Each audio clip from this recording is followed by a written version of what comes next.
A very good morning to the dignitaries on the virtual dais. Chief guest of today's inaugural function, Honorable Professor Pal Ahluwalia ji, Vice Chancellor, University of South Pacific, Suva, Fiji, Chairperson of the inaugural function, Honorable Dr. Balram Gaikwad ji, Registrar, Mumbai University, Mumbai, Guest of Honor, Honorable Shri H.R. Bakru ji, President Sindhi Hindi Vidya Samiti, Nagpur. Guest of Honor, Honorable Dr. S.C. Gulani ji, Secretary, Prerna Seva Mandal, Nagpur. Honorable Shri Ratan Bhattacharya ji, other distinguished guests, respected Shri Ashok Kumar Kriplani ji, President Arya Vidya Sabha, Nagpur. Shri Sunil Kumar Purwal ji, President Shikshan Prakashan Mandal, Nagpur. We also recognize the presence of Honorable Dr. Vinki Roghwani ji, Chairman, Honorable Dr. I.P. Keswani ji, General Secretary, and Honorable Shri Neeraj Bakru ji, Secretary, College Affairs, Sindhi Hindi Vidya Samiti, Honorable Dr. S.C. Evangelia Vasiluka, keynote speaker from Athens, Honorable Chairperson for today's keynote session, Professor Neeru Tandon ji, Department of English, VSSD Kanpur, Dr. Praveen Joshi, Director, Prerna College of Commerce, Principals of 4 colleges, Dr. Ujjwal Lanjewar, Dr. Shraddha Anil Kumar, Dr. V.M. Fense, Dr. M.B. Bagre. Coordinators, Dr. Sujata Chakrabarti, Mrs. Snehal Rakhunde, Dr. Swapnil Dehat. Organizing committee members and dear virtual participants from all across the globe. A very good morning to all. I, Dr. Leena Chandnani, Head Department of English, Dada Ramchand Bakru Sindhu Mahavidyalaya, Nagpur, welcome you all on the inaugural ceremony of the 3-day International E-Conference in English on the very novel and fresh theme, Effective Visualization and Literature, a joint venture of Prerna College of Commerce, Dayanand Arya Kanya Mahavidyalaya, Dada Ramchand Bakru Sindhu Mahavidyalaya, and S.K. Purwal College, all the 4 renowned colleges of Nagpur city. The city is famous throughout the country for being a major trade center of oranges and is popularly called as Orange City, the Santra Nagri. This city has also witnessed many historical moments. Father of nation, Mahatma Gandhi had initiated India's freedom fight from Sevagram, Nagpur. On 14th October 1956, father of Indian Constitution, Dr. B.R. Ambedkar embraced Buddhism, one of the greatest religions all across the globe, with approximately 6 lakh of his followers. Friends, Oscar Wilde has well said, anybody can make history, only the great men can write it. Friends, time has come to pen down history once again. Yes, friends, let us not forget that we are also the spectators of this global testimony. The vicious and ferocious outbreak of COVID-19 had created chaos and havoc, giving halt to the ever-running wheels of the globe, threatening the existence of human race. We all have been the part of this saga of struggle for survival from deadly pandemic. It is true that where there is struggle, there is growth. And this pandemic has come up as a blessing in disguise for us. Had it not been this pandemic, we would have been deprived of organizing such magnificent e-conference on the theme Effective Visualization and Literature. Dennis Waitley has well said, when you visualize, then you materialize. In visualization, there are no rules, no guidelines, no templates, no standard technologies, no style books. You just simply do whatever it takes. Creative visualization is a spiritual exercise using thoughts and imagination to change life in a positive way. The purpose of visualization is insight, and when blended with literature, it adds to reality. It does not simply describe it, it enriches the necessary competencies the daily life requires. It irrigates the deserts that our lives have already become. Friends, this 3 days e-conference aims to bring the galaxy of scholars, academicians, educators, and researchers under one digital roof, opening many new optimistic, imaginative, and creative vistas of changing lifestyle. As it is said, keep your face always towards the sunshine, and the shadow will fall behind you. We are sure that this mega e-conference will certainly set the benchmark for all of us. It will be embedded in our memories for a long, long time, the Coon's age. Sometimes in the wind of change, we find our true direction. Sometimes we never know the true value of a moment until it becomes a memory. Sometimes we have to accept the fact that certain things get designed perfectly. Perfection consists not in doing extraordinary things, but in doing ordinary things extraordinarily well. It is said that if your actions inspire others to dream more, to learn more, to do more, and to become more, you are a leader. And this is true when we talk about our jestful captain, our dedicated leader, our passionate guide, our intelligent mentor.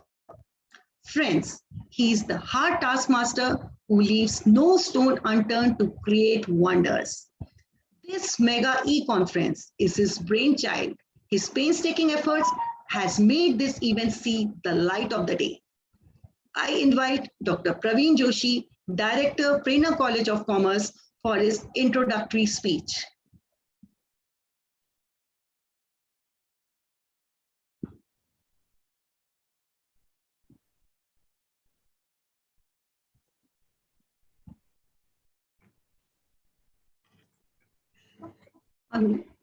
Good morning, everybody.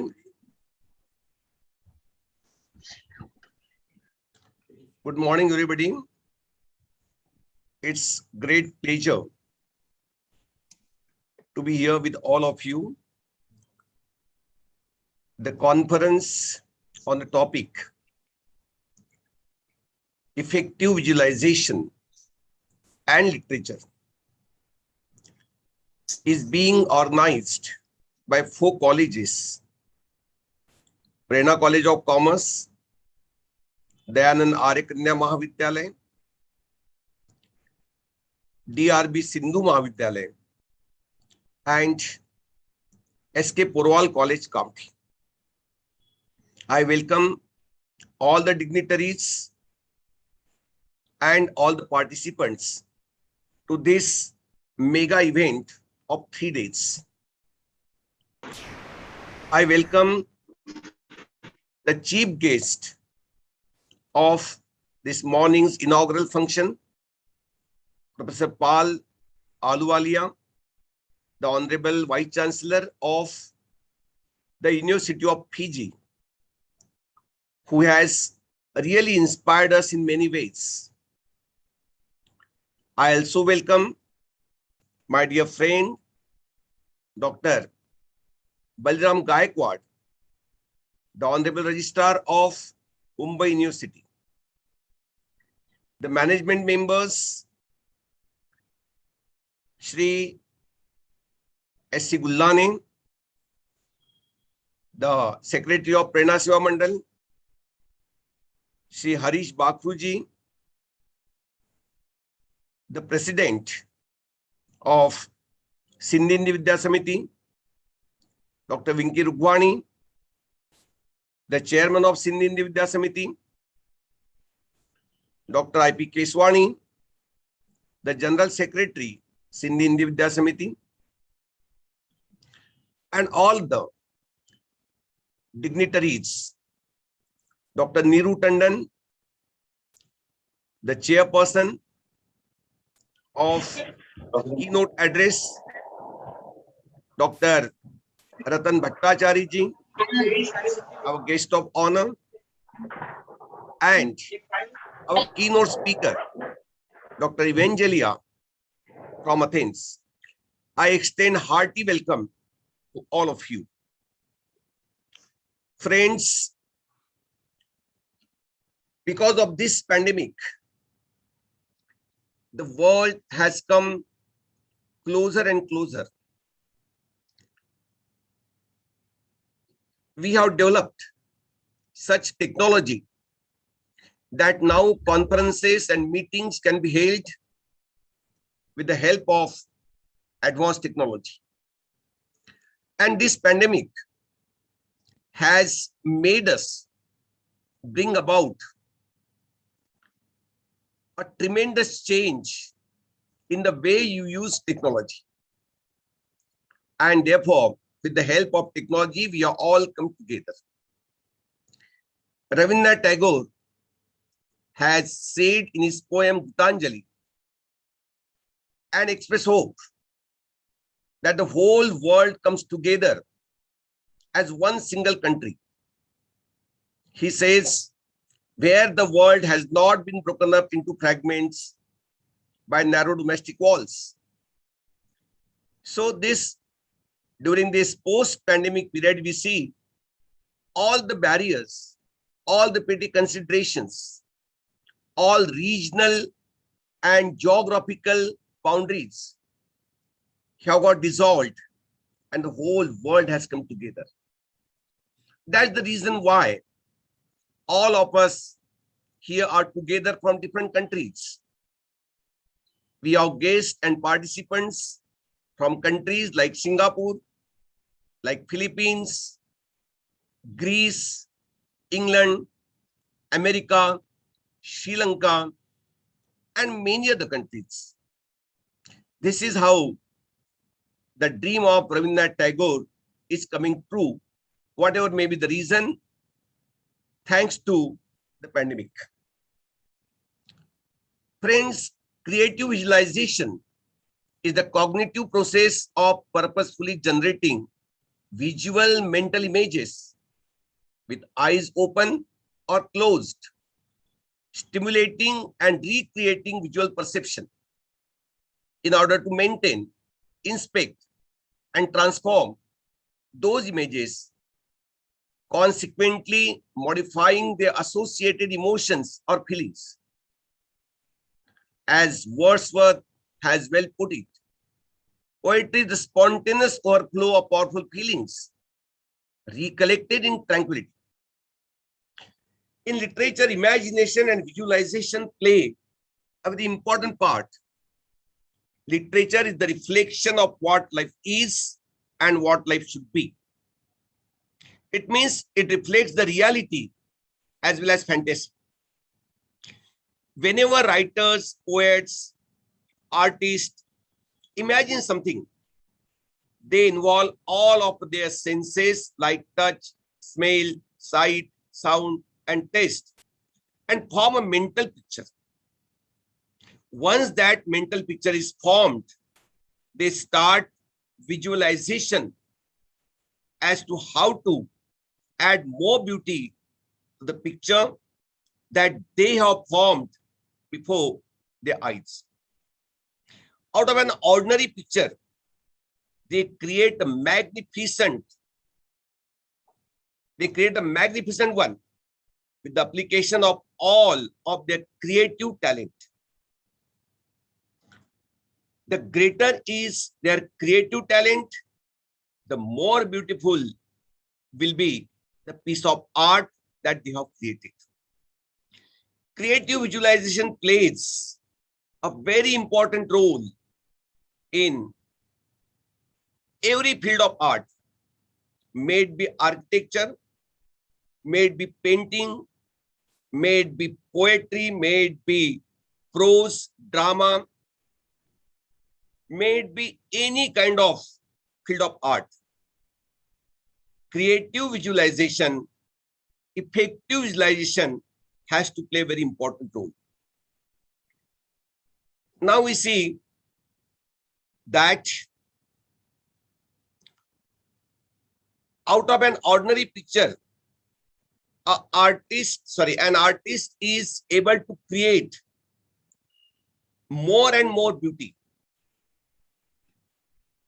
When we speak of visualization, it involves all the process of deeper thinking and enhanced degree of imagination, which is the mother of beautiful art, may it be anything or any piece of literature.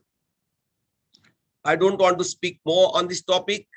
This is just an introduction because we have experts from the field to speak on different themes related to the main theme of a conference.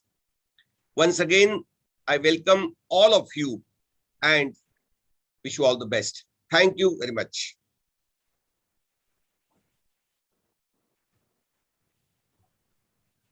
Thank you so much, sir, for standing as a strong pillar and always motivating us.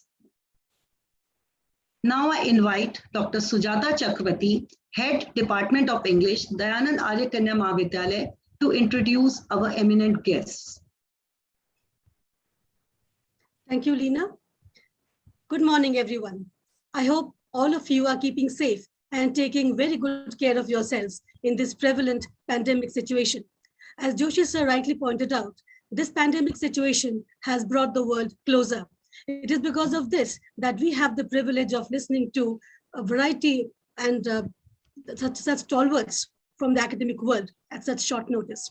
It is my proud privilege to introduce our esteemed guests of the inaugural session of the 3-day international conference on effective visualization and literature. Our chief guest, Professor Pal Ahluwalia, Vice Chancellor, University of South Pacific, Suva, Fiji, has always had a deep interest in the complexities of identity formation.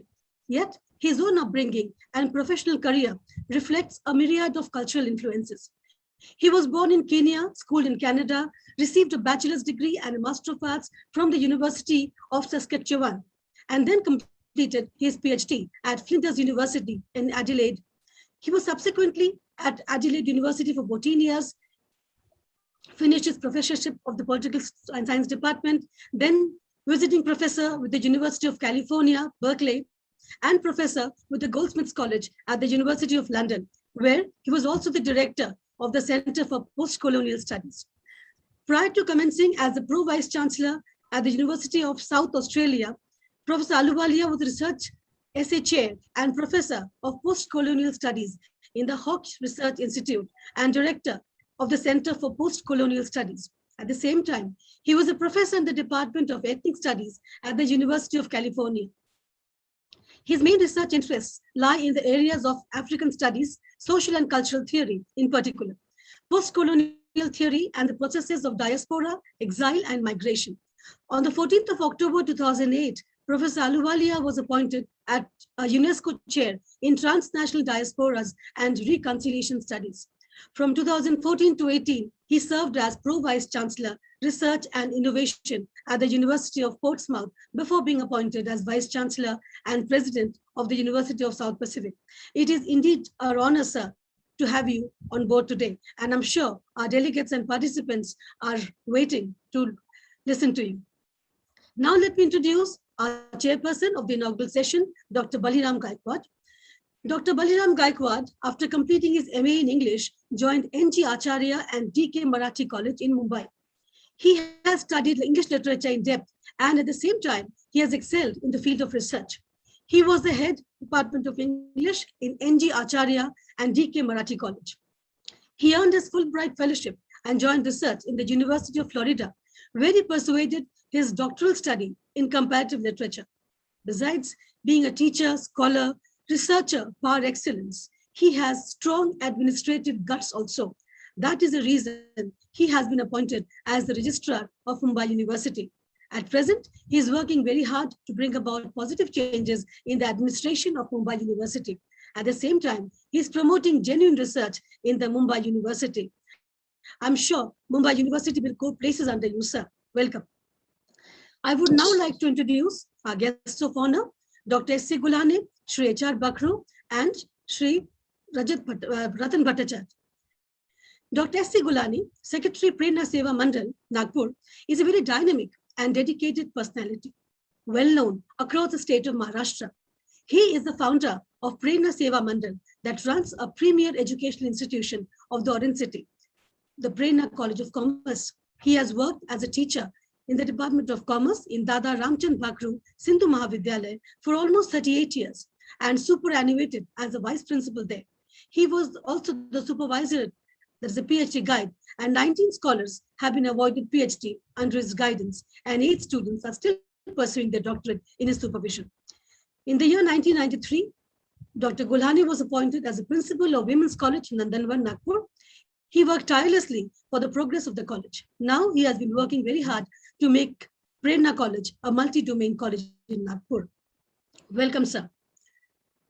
Shri H.R. Bakru is the president of Sindhi Hindi Vidya Samiti, Nagpur. He retired as a senior mining geologist from the Indian Bureau of Mines, Government of India. He was awarded the Asia Pacific Excellence Award Education by Sushil Koirala, Honorable Prime Minister, Government of Nepal, and the Mahatma Gandhi Gaurav Samman and Global Education Award in Education by the Sheikh of UAE, Dubai. Under his leadership, Sindhu Mahavidyalaya is progressing, and we in Nagpur know it. Thanks to the two of you, we and the management members of all the other colleges also, that this conference has seen the light of day. And now to talk about Shri Ratan Bhattacharya, another guest of honor. Shri Ratan Bhattacharya is the winner of the Literamo Golden Star Awardee 2020 and INSC Research Excellence Awardee 2020 and winner of the International Education Award 2020 and the Best Professor of the Year Award again in 2020, and he got the Asian Education Award 2021. I think there has to be an award announced, and Dr. Ratan Bhattacharya will have it under his belt. He is one of the 5 distinguished members of the International Advisory Board of the International Theodore Dreiser Society, Philadelphia, USA. He's the associate professor and head of the postgraduate department of English since 2010. He's a trilingual poet and a columnist with a vast teaching experience in UG and PG, teaching for more than 3 decades, having to his credit more than 20 volumes of books published and more than 2,000 articles, besides being the editor of Literary Confluence and View from Author Press. He is frequently invited as the international visiting professor to American universities and to chair the international conferences in America and Europe. With his poetic debut, The Ballad of the Bleeding Bubbles, translated into Assamese as Raktakta Burburanir Malita, that's by the Assam Publishing Company, his bestseller, Oleander Blooms, Dr. Bhattacharya writes in Assamese, in Bangla, and in English. He has, to name some of his books in English, Oleander Blooms, Our Daughter, Our Princess, and some of his books in Bangla, Botoblikho, Satsagoresh Monimukto, Lord Ganesher Dugdhopan, Choto De Choto Golpo in Bengali. Besides all this, he has nearly 2,000 articles published in a number of national dailies of India and in online papers. We are indeed honored to have you, sir, on board today, and our participants and delegates are waiting with unabated breath to listen to you. And now I hand over the mic to Dr. Leena Chandani. Thank you.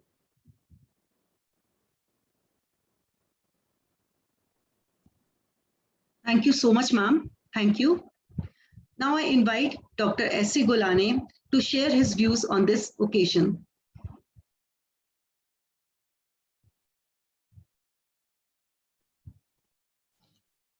Good morning and namaskar to all respected persons. Respected Chief Guest, Professor Paul Ahluwalia, Vice Chancellor, University of South Pacific, Suva, Fiji. Chairperson, Dr. Baliram Gaikwad, Registrar, Mumbai University, Mumbai. Guest of honor, our respected H.R. Bakruji, President, Sindhi Hindi Vidya Samiti, respected Dr. Vinky Rugwani ji, Chairman, Sindhi Hindi Vidya Samiti, Nagpur, respected Dr. I.P. Keshwani sir, Chair, Secretary Sindhi Hindi Vidya Samiti Nagpur, India. The keynote speaker, Dr. Evangelia, Professor of English from Athens, Dr. Niru Tandon, Professor, Department of English from Kanpur, my nearest and dearest friend, Dr. Praveen Joshi, Director of Prerna College of Commerce, Principals, Dr. Ujjwal Lanjavar sir, Dr. V.M. Pense sir, and Dr. Shraddha Naidu madam, and all the participants. Today, I am very happy that 4 colleges have come together to organize this mega conference in English. The theme of the conference is also very relevant. We are happy that it is an international conference in true sense because most of the speakers are from the different countries. I am sure this conference will be helpful, fruitful, and meaningful to all participants. Prerna College always ready to organize such type of national and international conferences. I wish you all the best and thanks you all of your kind response and thank you very much to all dignitaries. Once again मैं 2 शब्द हिंदी में बोलना चाहता हूं.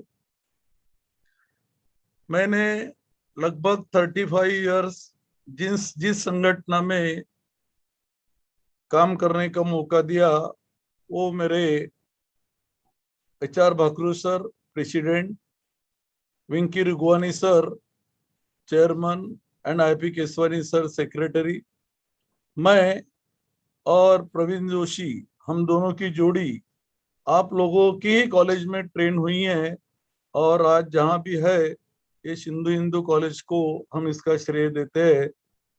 Sir एक बार फिर मैं मेरी तरफ से और मेरे मित्र प्रवीण जोशी की तरफ से आप सिंधी हिंदी विद्या समिति के तीनों प्रमुख स्तंभ का मैं आभार मानता हूं कि आप लोगों ने हमें एक आगे बढ़ने का पूरा फ्रीडम दिया, जिसका नतीजा आज हम आपके सामने बैठे. सर मेरी नम्रता से मैं आपको फिर एक बार नमस्कार करता हूं और मेरे 2 शब्द समाप्त.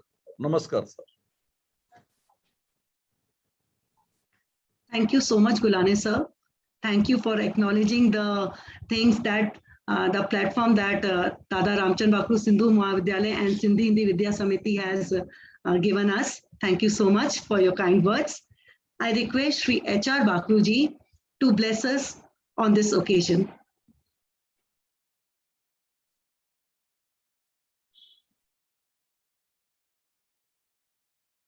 Hello, Bakru sir.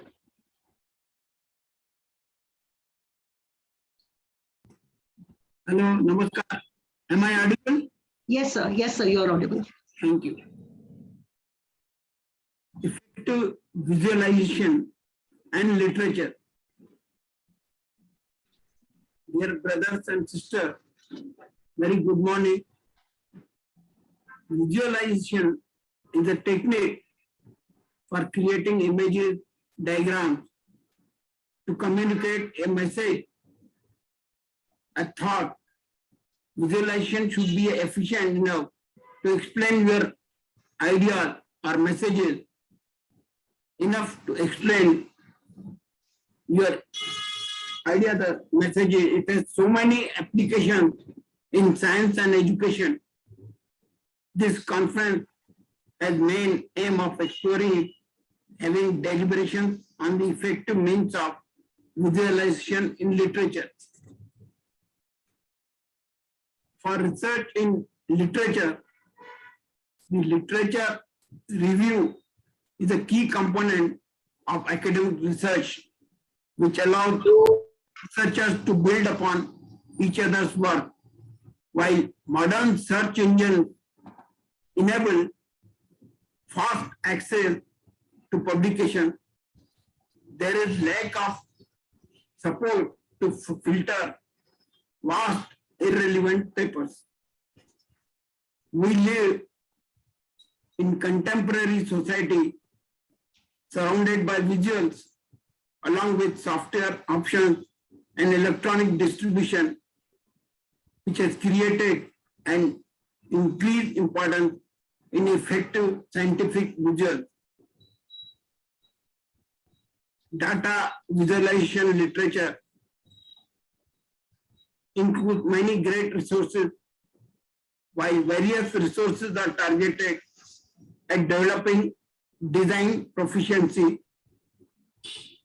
I was myself a student of science, and I am an ultra-crepitarian who have very limited knowledge of literature, and it would not be proper to comment much before all of you, the great literary people, all scholars,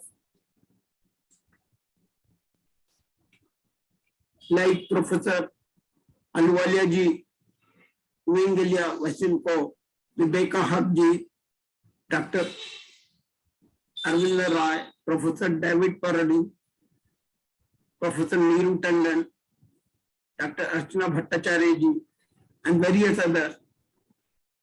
I hope this 3-day webinar through its deliberation will be of much help to all the delegates.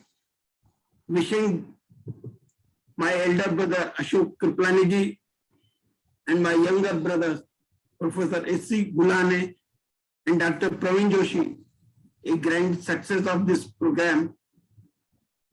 I conclude here. Namaste. Jai Hind. Thank you, sir. Thank you so much for your words of appreciation. I request Dr. Ratan Bhattacharya to address us.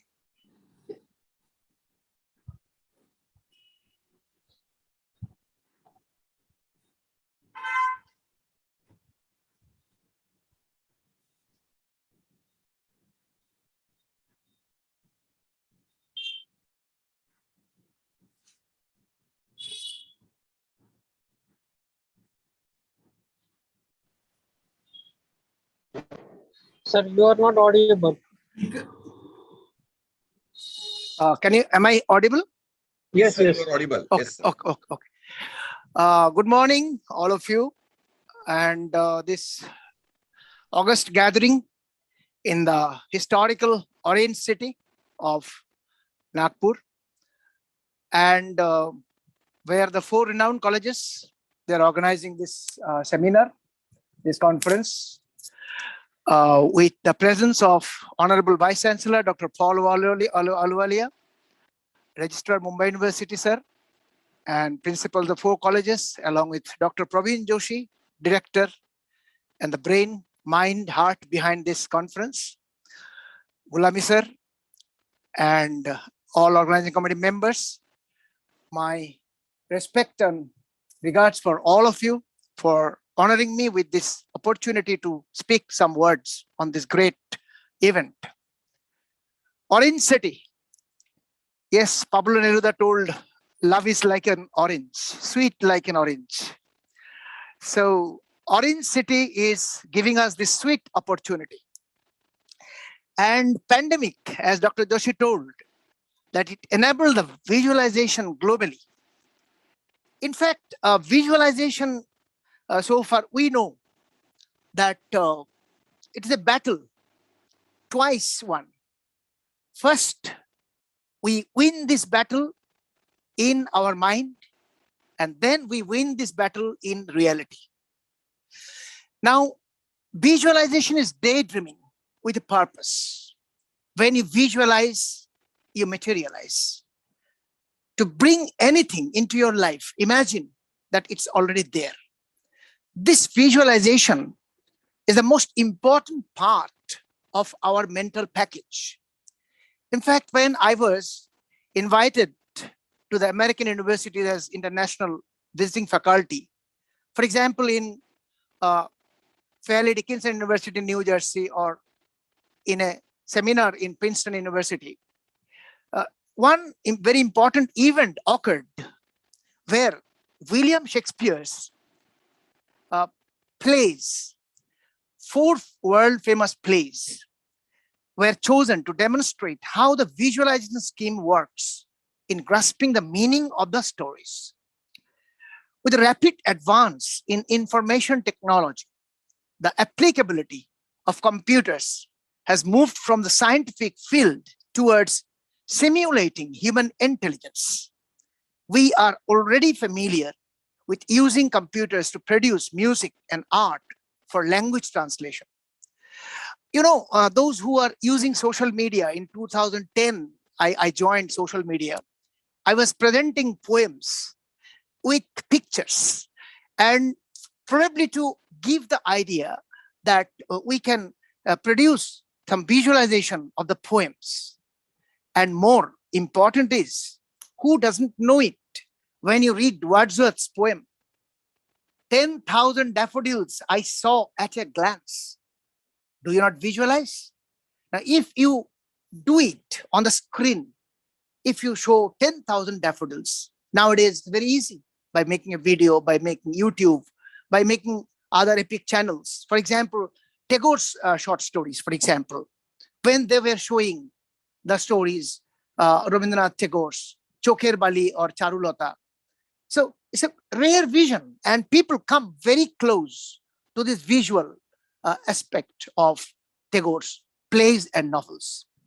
Visualization is any technique for creating images, diagrams, animations to communicate a message. And you know, examples from history include this visualization of literature, cave paintings, Egyptian hieroglyphs, and Greek geometry, Leonardo da Vinci's revolutionary methods of technical drawing for engineering and scientific purposes. So visualization is almost a regular feature in this pandemic days. As you told, that pandemic has created an opportunity for expanding applications of visualization. Interactive multimedia and computer graphics are coming to help us to extend this visualization process. The Guinness Book of Records, they are giving us lists of 410 feature films and TV versions of William Shakespeare's plays, making Shakespeare the most filmed author, even in any language. So visualization of the dramas and Royal Shakespeare Company, stage production. The first Shakespeare play broadcast in color by the BBC occurred. And As You Like It, where Laurence Olivier, first performance of Shakespeare on a screen happened.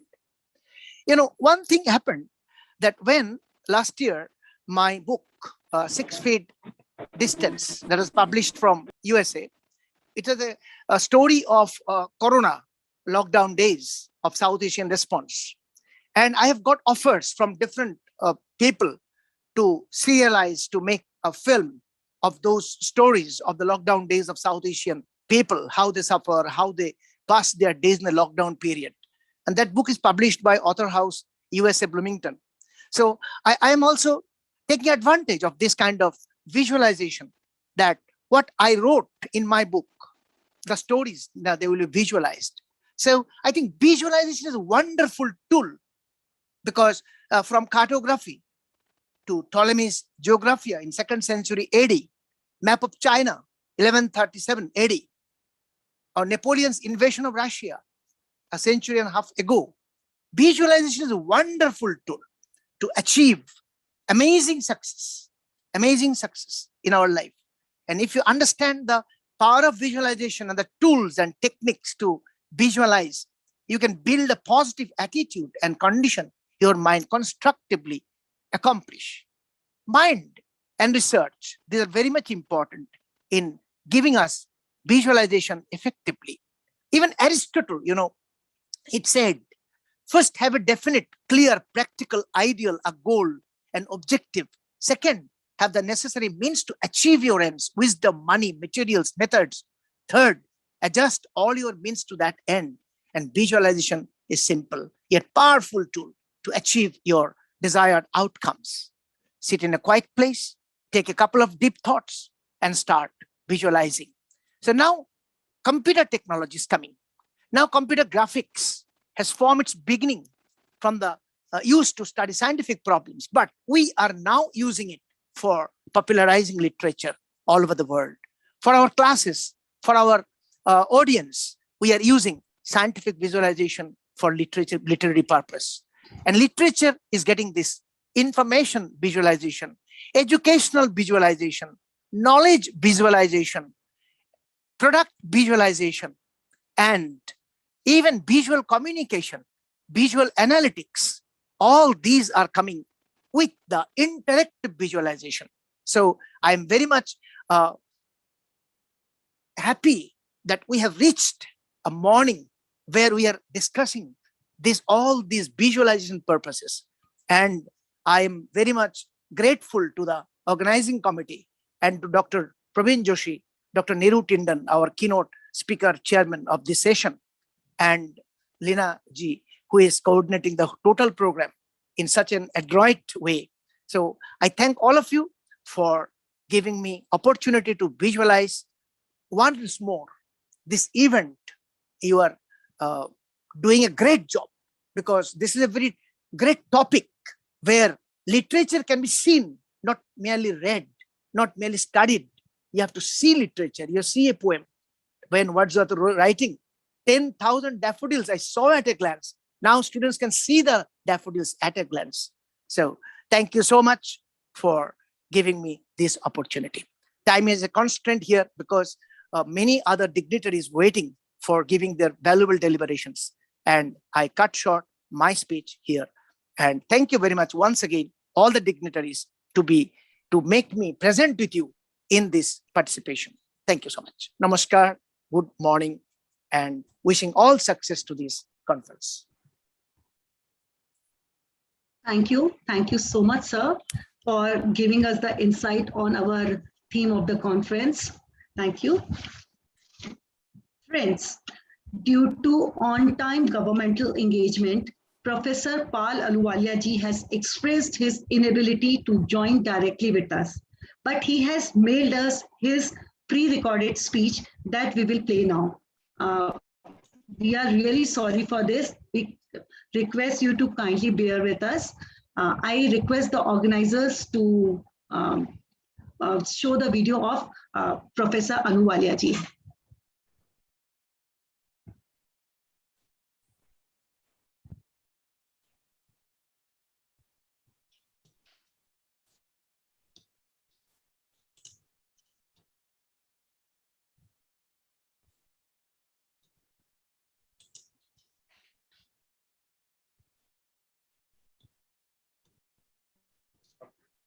Suddenly, madam, there is some problem with the voice. Please share again. Please send it again.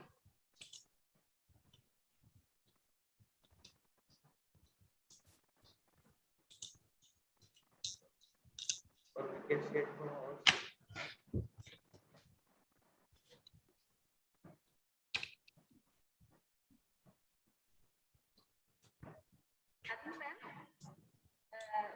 The audio is not audible. Video is not audible. Please stop sharing. Please share it from our side.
इनकी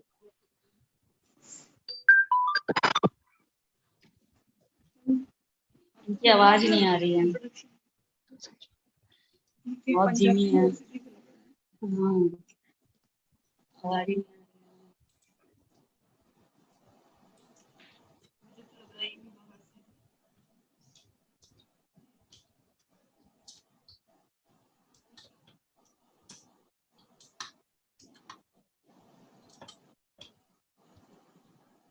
लोग डाल रहे हैं कि audible नहीं।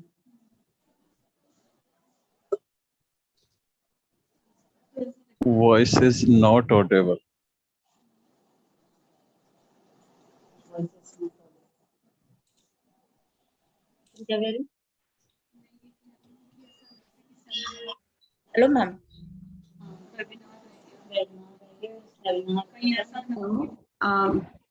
There is some problem. His voice is not audible. Renuka ma'am, should we proceed for the other function? Hello? I think we should. Sir एक seminar और वो उसका मैंने किया था Hello. वो अभी Hello? वो Hello? प्रेरणा कॉन्फ्रेंस है the topic is effective Is it audible now? visualization and literature. Yeah. Yes, it is audible now.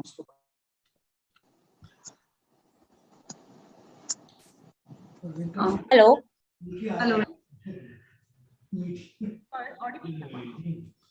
Yes, sir, meeting to every day. Again, it is not audible. Renuka ma'am, I think we can proceed with other things now At the end of the day also. because we have got other sessions also. I think so, yes. We should do that. Yes, yes, ma'am. And we can Okay. play the video later whenever we Later have we it. can play. Yes, after we know, we will play it later. Exactly.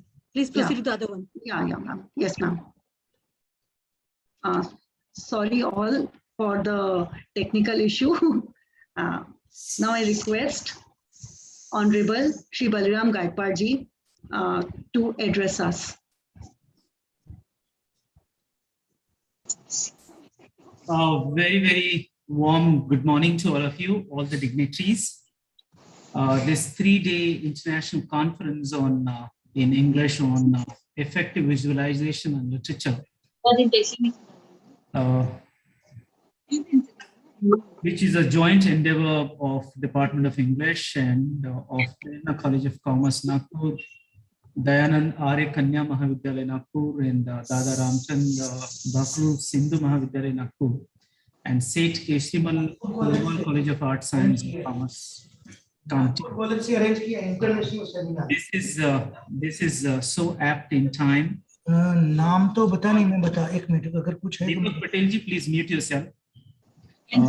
So this has come in so important times that because the whole world is going through difficult times. So first of all, I congratulate the organizers for coming out with this kind of very, very relevant topic on the 3 days international conference.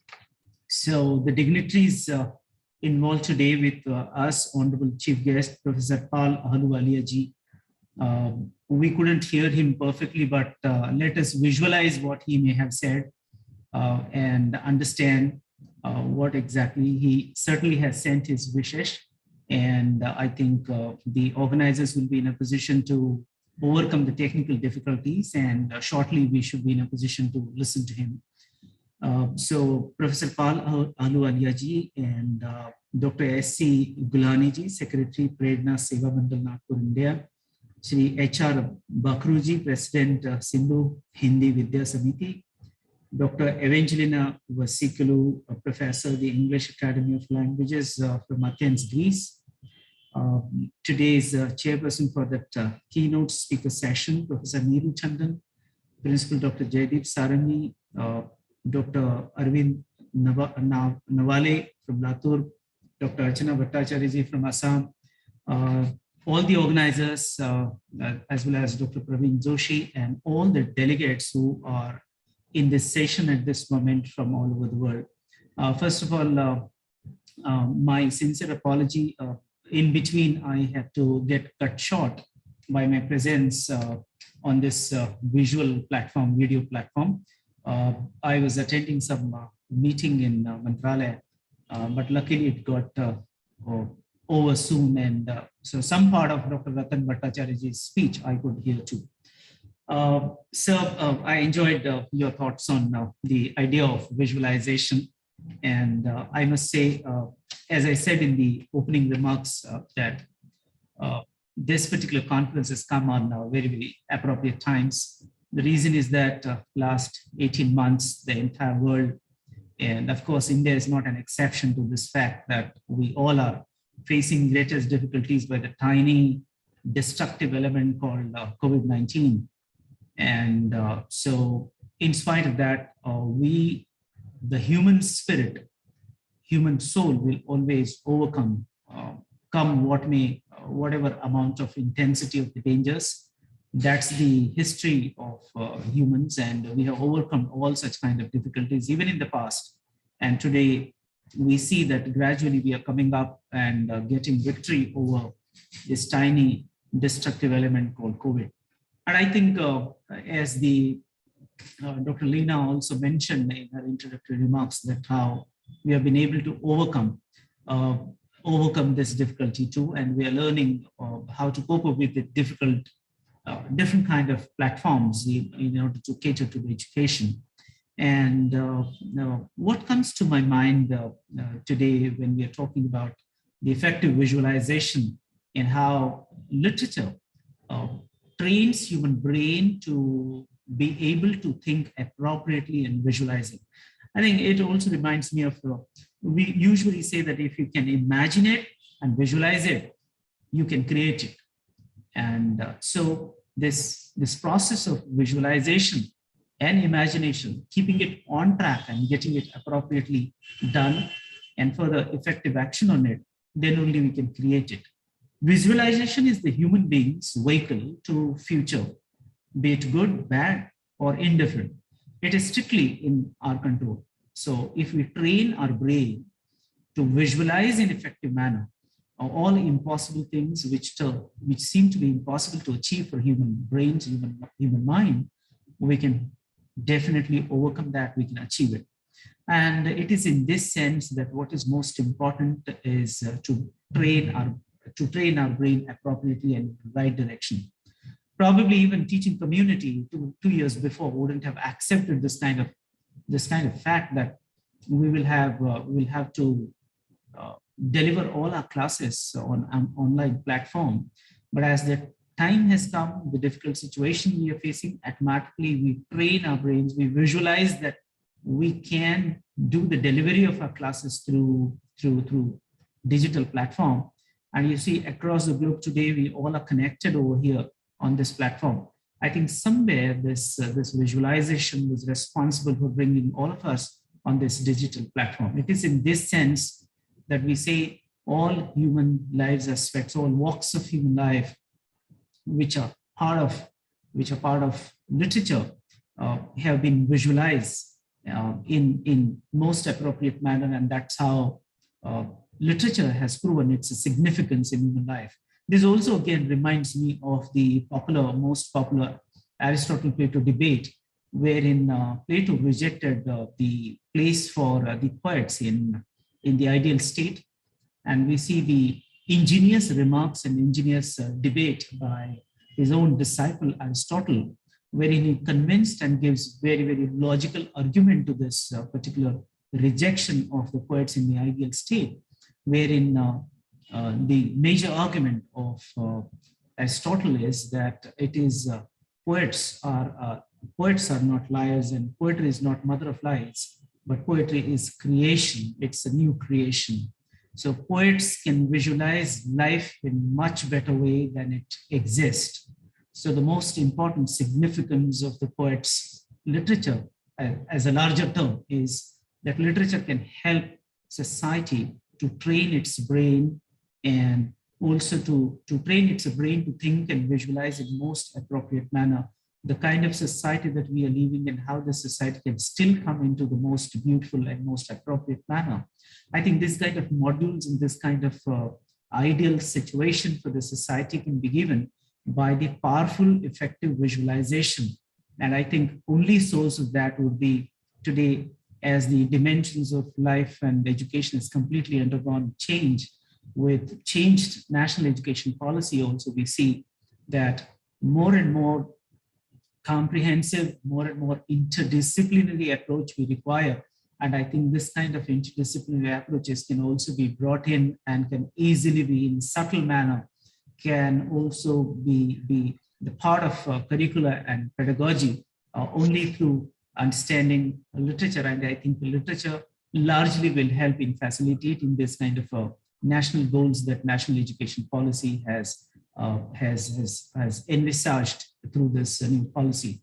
So it is with these words, I would like to take a pause here and once again would like to congratulate the organizers.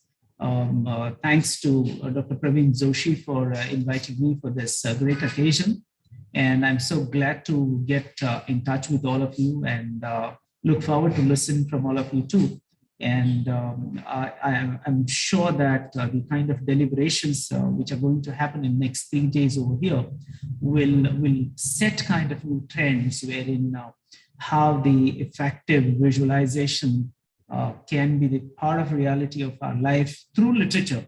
This is something that we all will be deliberating. So once again, I wish you all the very best and thank you so much for inviting. And I wish a great time and great deliberations, which will be a major fundamental contribution in the direction of thinking on effective visualization. Thank you very much. Have a wonderful day. Thank you. Thank you so much, sir, for your impressive presidential speech. Friends, this COVID-19 has really made us adapt and adopt to all these technical issues that will come. Though we have adopted and adapted the digital platform, we have to bear with all the technical issues, and we are really sorry for the technical problems that have arisen in this program. Friends, time for the words of gratitude for all our virtual friends who have been the part of our journey throughout this grand event. But before drawing curtains, a little word of appreciation to the dynamic organizing team of the 4 collaborative colleges who have been continuously and meticulously working hard day and night to make this inaugural session a grand success. Now I call upon Dr. Renuka Roy, Associate Professor, SK Porwal College, to propose a formal vote of thanks. Thank you very much, Leena Chandani Madam. At the beginning, a very warm good afternoon now to all the delegates, academicians, and scholars to this wonderful 3-day international e-conference on effective visualization and literature. I, Dr. Renuka Roy, Associate Professor from SK Porwal College of Arts, Science and Commerce, Kamchi, wish to propose a formal vote of thanks. At the outset, let me congratulate the members of all four collaborating colleges: Prerna College of Commerce, Nagpur; Dayanand Arya Kanya Mahavidyalaya, Nagpur; Dada Ramchand Bhakru, Sindhu Mahavidyalaya, Nagpur; and SK Porwal College of Arts, Commerce and Science College, Kamchi, for organizing this wonderful event. I express my gratitude to Honorable Chief Guest, Professor Pal Ahaluwalia, Vice Chancellor, University of South Pacific, Suva, Fiji, for accepting our invitation and for sending his warm wishes. I express my, I am sorry that from our end, we could not play his audio, but we will try in course of this conference, we will try to play his message and let our delegates listen to his words. I am also thankful to Honorable Chairperson of Inaugural Session, Dr. Baliram Gaikwad Sir, Registrar, Mumbai University, Mumbai, for his precious time and for his insightful and relevant delivery on this occasion. I sincerely thank Dr. Ratan Bhattacharya for his erudite delivery on visualization and literature in contemporary scenarios. I am thankful to Honorable Chief Guest, Dr. S.C. Gulani, Secretary, Prerna Seva Mandal, Nagpur. Dr. Shri H.R. Bakru, President, Sindhi Hindu Vidya Samiti, Nagpur, for their constant support and motivation. I am thankful to Dr. Ujjwal Lanjevar Sir, Principal of Prerna College, Nagpur, Dr. V.M. Pense Sir, Principal of Dada Ramchand Bakru Mahavidyalaya, Nagpur, and Principal of Dayanand Arya Kanya Mahavidyalaya, as well as Dr. M.B. Bagde, Principal of S.K. Porwal College, Kamchi, for their gracious support during this inaugural, for this entire event, and especially during this inaugural session. I thank the management members of all 4 collaborating colleges for their undaunted support and encouragement. Thanks are also due to all the delegates, scholars, and academicians for their overwhelming response. I thank the technical team of this e-conference. I am grateful to those who have directly and indirectly helped us for successfully carrying out this e-conference. Now I request Dr. Snehal Rakunde Madam from Prerna College to take over the session, and with the permission of the chair, I declare that inaugural session is over here. We are proceeding with our first plenary session. I request Snehal Rakunde Madam to kindly take over.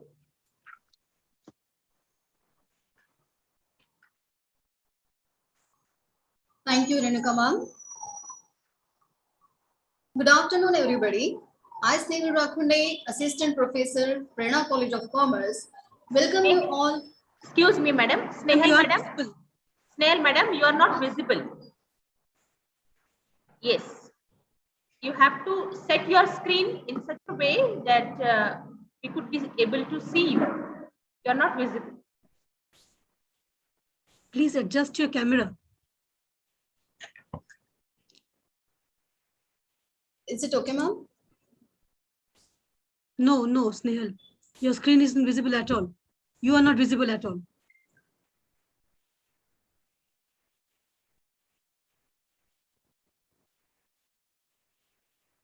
Yes. Sorry for the inconvenience. Okay.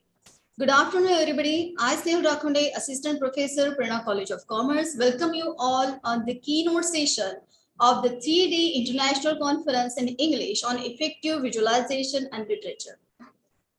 It is said that keynote session is a foundation of the conference. First of all, I would like to introduce you our eminent guests, Dr. Evangelia Vasilikau and Professor Neeru Tandon. We are lucky to have with us 2 distinguished, dynamic, and versatile personalities from the field of English literature. Our gorgeous keynote speaker, Dr. H.C. Evangelia Vasilikau, is a professor of English who works at the English Academy of Languages in a historically and architecture-wise most famous city of Athens in Greece. She also teaches business English there. She has innumerable feathers to her lustrous cap. As a keynote speaker, she has endeavored herself to millions and millions lovers of literature in many countries like Cyprus, Malta, Bulgaria, Spain, Indonesia, Turkey, Pakistan, and much more in India. Her keynote address have created a benchmark wherever she visited or wherever she delivered virtually. Her literary and linguistic talent is also reflected in various articles that she has published for the ELT News magazine, TESOL Greece, ELT Weekly newspaper, and the Scientific Journal of Applied Languages and Linguistics. She is associated with many literary international organizations and has dozens of awards to her credit. She holds honorary doctorates in education, leadership, and in development and peace. She has a very long and enviable profile, but the time constraints won't allow me to present it all.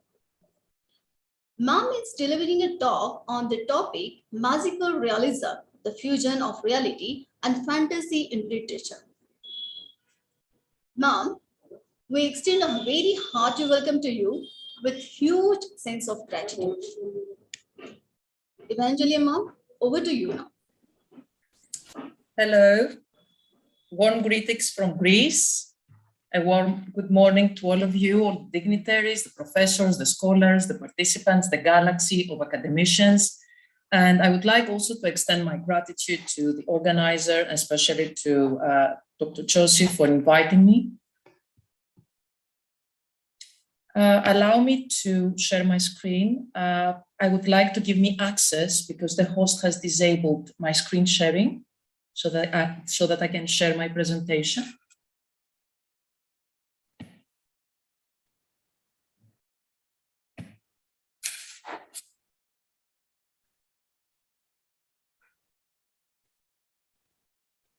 Still, I have no access. Yeah, ma'am. Ma'am,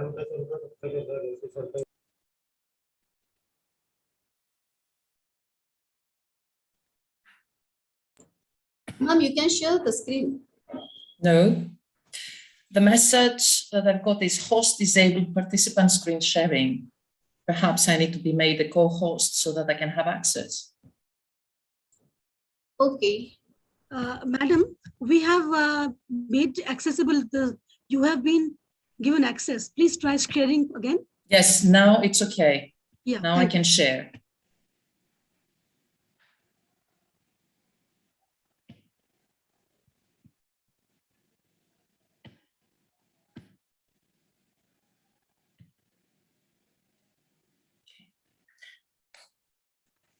Is the slide visible so that I can start? Yeah, ma'am, it's visible. Okay. I would like to start with the words of Salman Rushdie, who said that realism can break a writer's heart. I move on to the words of Tennessee Williams, who said that I don't want realism, I want magic. There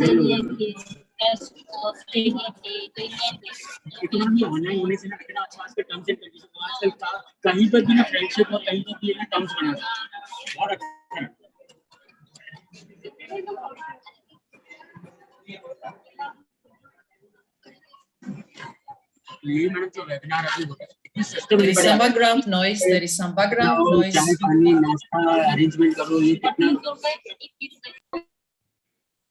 Okay, thank you. So some people have tried to break from reality and experience an unreal experience in order to fantasize and have a fantasy experience. In other words, a magical experience. How? By either reading a novel or creating fictional characters and even Facebook avatars in order to play in virtual environments. And some people dive into a trance-like state. They keep daydreaming, they keep fantasizing while driving. It's like an escape from reality for them. But at the same time, although there is the need for fantasizing, we also value being realistic and reasonable and logical and practical, exhibiting lines of argumentation on an everyday basis. But two main questions would be posed here. Shouldn't we just try to accept this real world that has been there for us, the world that we can visualize and the world that we can see, a world that is tangible?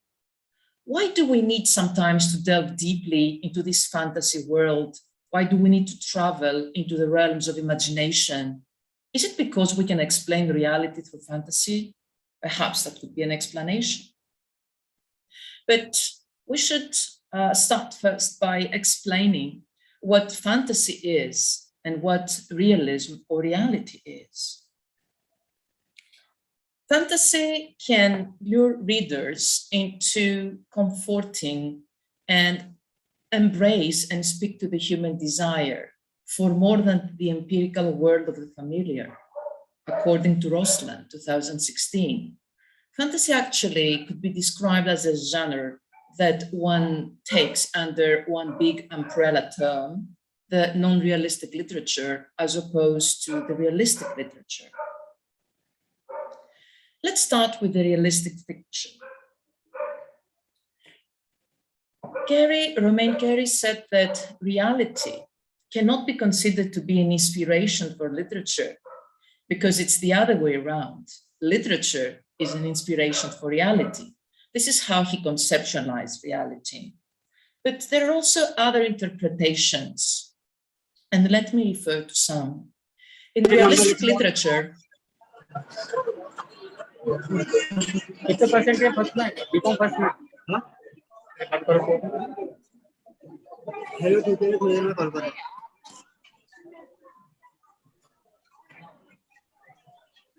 Hello.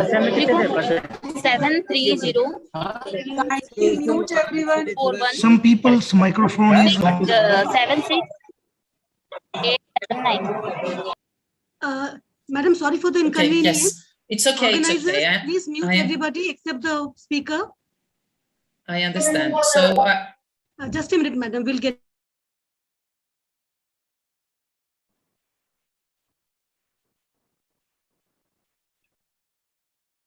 Madam, please unmute. Madam, please unmute yourself. Evangelia, madam, please unmute yourself. Yes, first. is it okay now?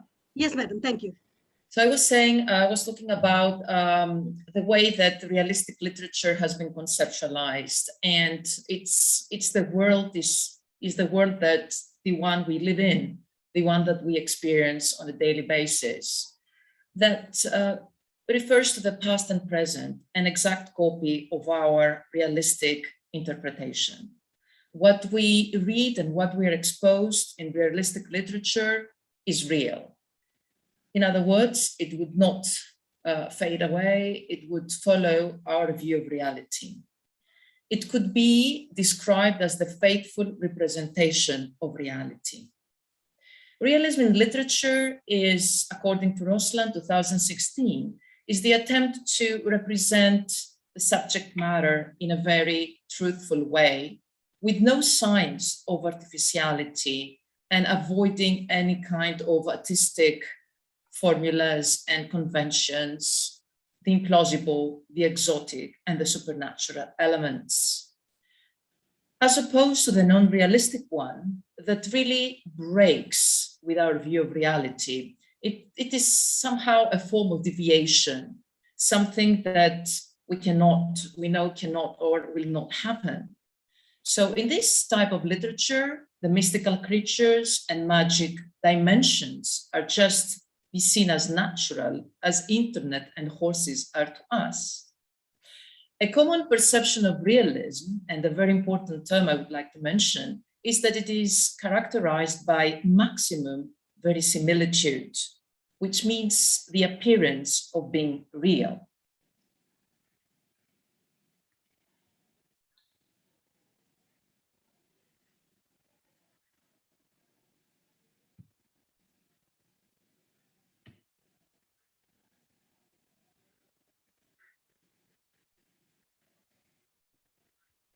I don't know why it doesn't change the slides. I will try again.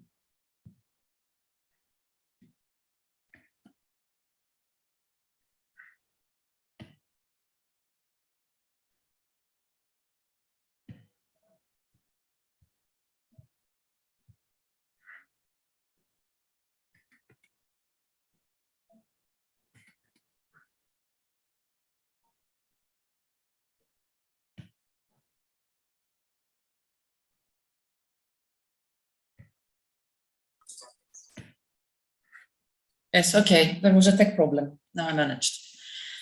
The reality of literature versus external reality is another dividing line that need to be focused on, because there is a difference between what reality, how reality has been interpreted in literature and how the external reality is seen. Eisser 1971 observes that the basic and misleading assumption is that fiction could be the opposite of reality. And this can be a source of confusion when one wants to define the reality of literature, because the interaction with the text amounts to a real experience, and it has the potential of making the reader having a response to his own reality, so that this same reality may somehow be reshaped be redefined, be redesigned, be reconceptualized. Fiction emulates and addresses reality, regardless of genre. And because of this subject, it can provide an experience that has the potential of changing our perception of reality. And that's why I said we can redesign reality. We would be wrong and erroneous if we would expect a direct correlation between the reality that is represented in a literary realistic text and our external reality. So literary realism creates a reality which is not a mirroring to reality. Morris 2003 points out that realist novels never gives us life, nor do they reflect reality, because the literary realism doesn't have an immediate reference to reality. That would be just an act of imitation. An imitation cannot be considered representation or art. A representation is a reference, it is just a portrayal or a sign of something else. And a copy cannot be considered an art. So according to Harry Chapin, reality is just a word. About modern fantasy, let's have a look at this genre. The myth is that fantasy is not a form of escapism. Fantasy actually tends to polarize people.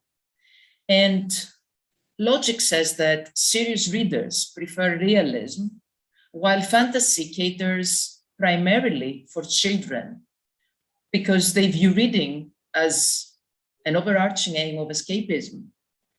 But this hypothesis is that fantasy is of a lesser value than the realist writing.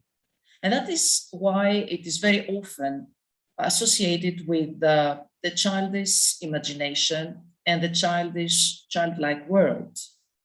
But scholars need to understand that a new approach needs to emerge and to try to privilege fantasy with the status that it deserves, the richness of fantasy and its contribution, not only to the literary world, but to the everyday life as well.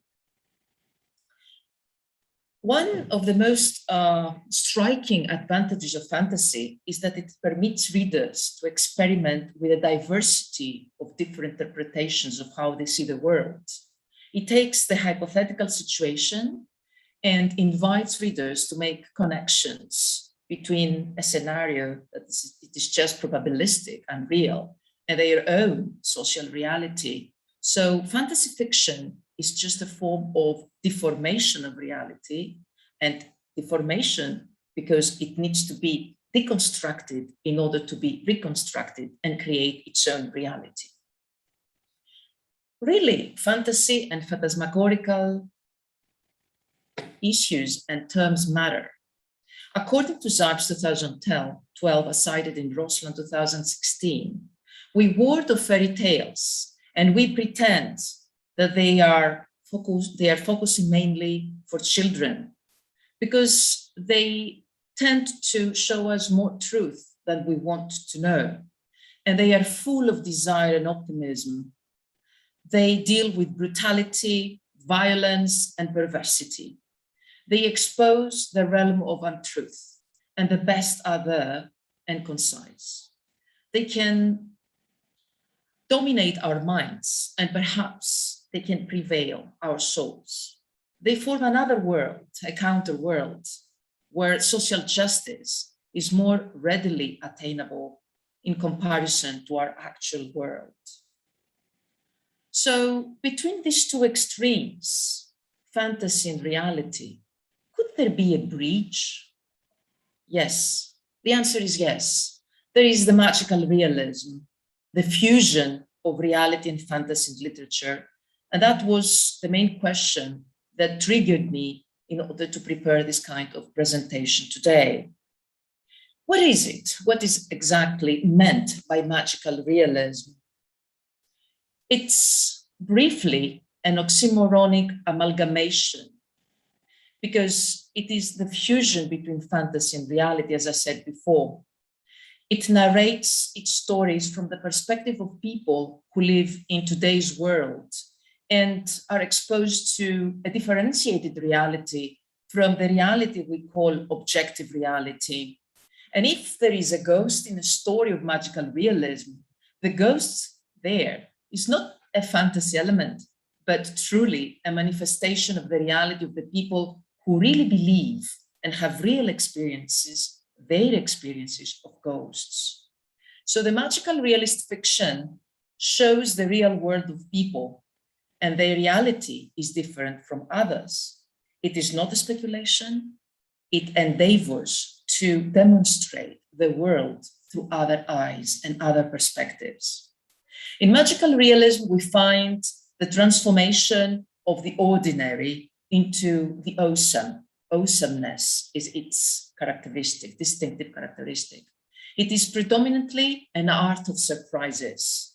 Time there exists just as a kind of timeless fluidity, and the unreal happens as part of the reality kingdom. Of course, we need to understand that there is a dividing line between the fantasy world and the virtual world. If we consider this from an ontological perspective, the virtual world is compared to a simulated world, to a 3D picture, a world of sensory inputs that are entirely artificial.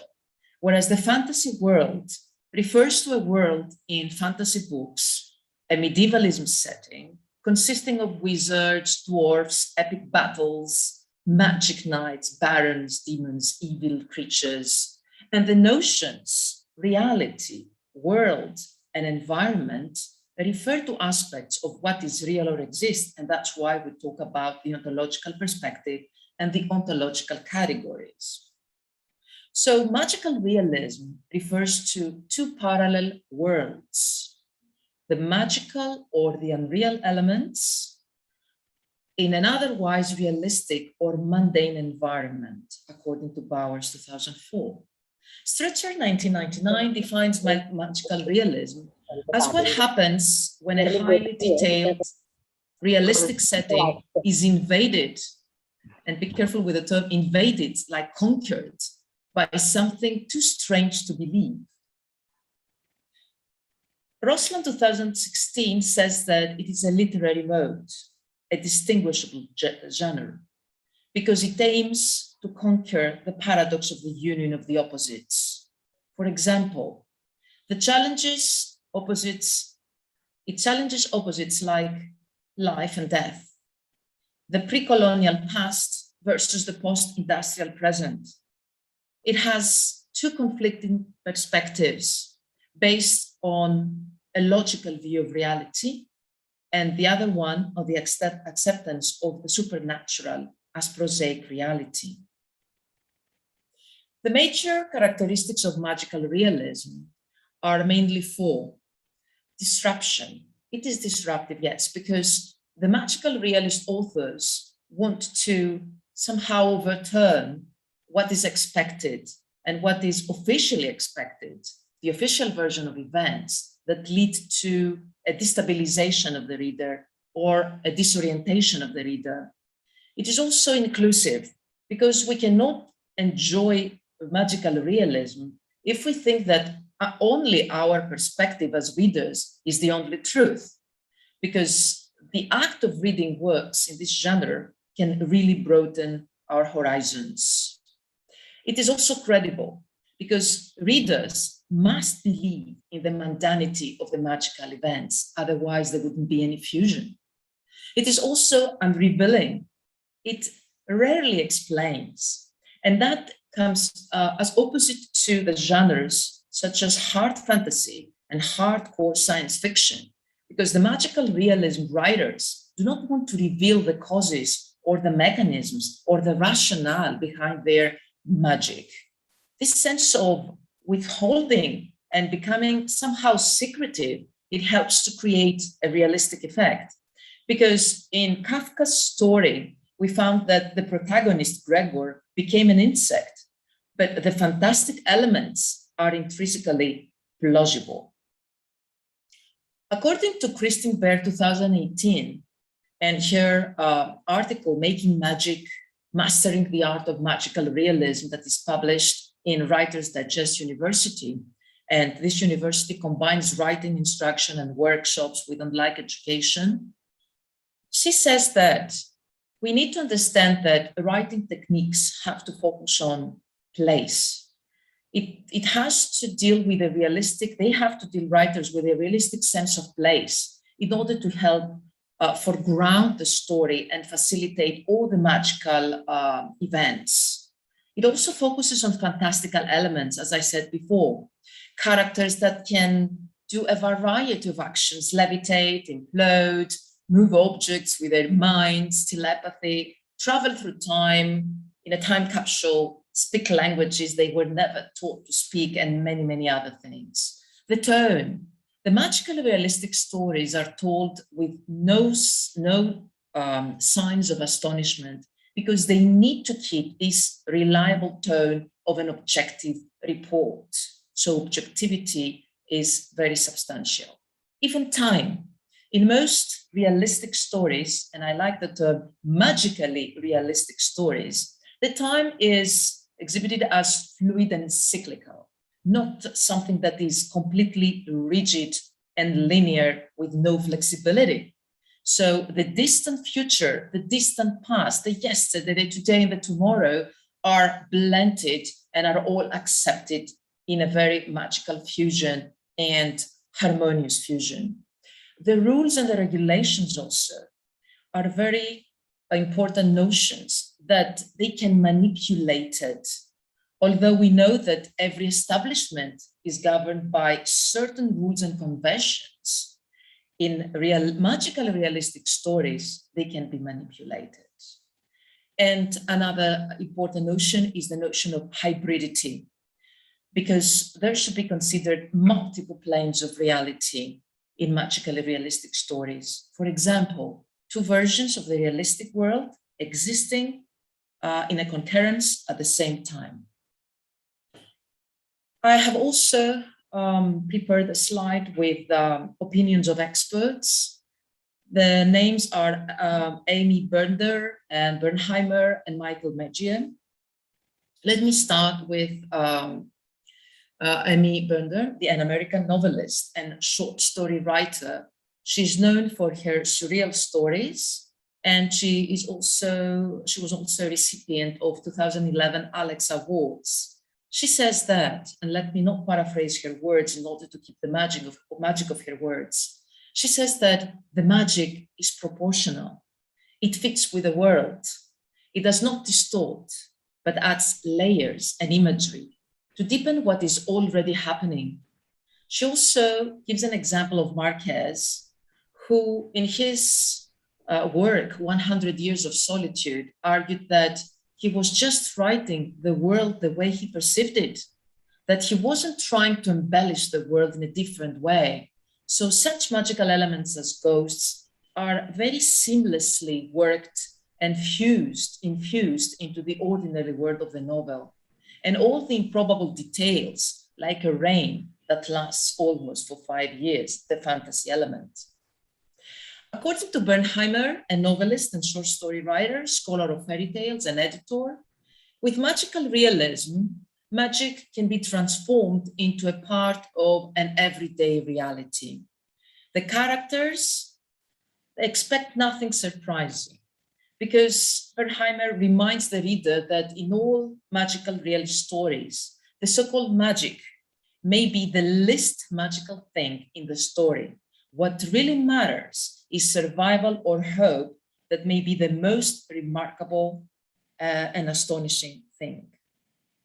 According to Michael Medjian, a scholar and fiction writer, there is this taken for granted reality of the magic, which cannot involve the characters' reflections on such magic.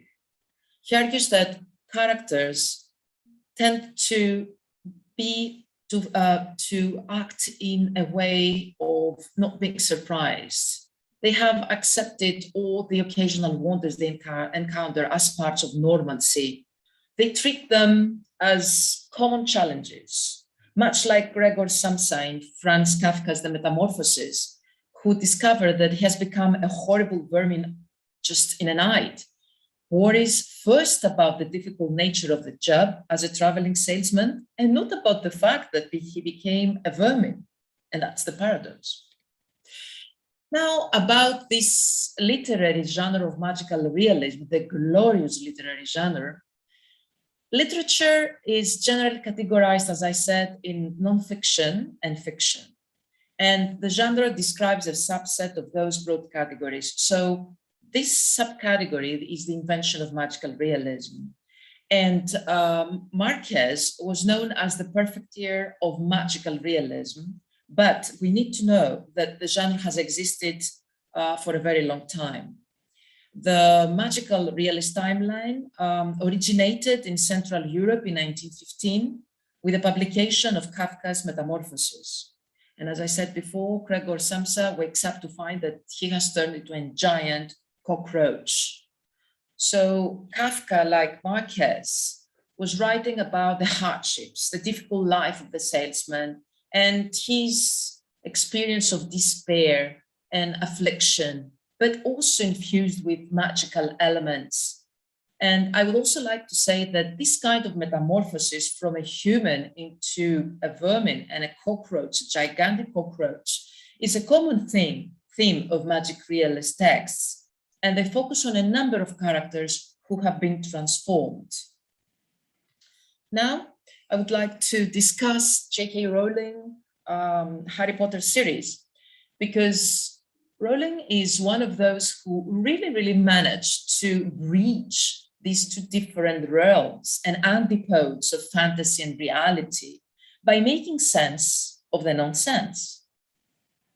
And that's why Harry Potter became one of the legendary series. Harry Potter has been portrayed as an 11-year-old kid, and of course, he's the protagonist of the story, who lost his parents earlier in some painful circumstances. So here we see that realism is forwarded and depicts the life of Harry Potter in a very common way, living with his aunt, dictatorial family at the Dursleys' house, because he was never treated like their son. That's why he was living in despair.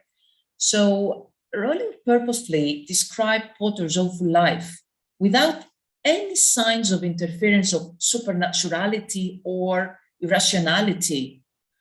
Harry's life was portrayed in a way that is realistic, and to tell you the truth, any life of any child in the world who might have suffered or experienced this terrible reality.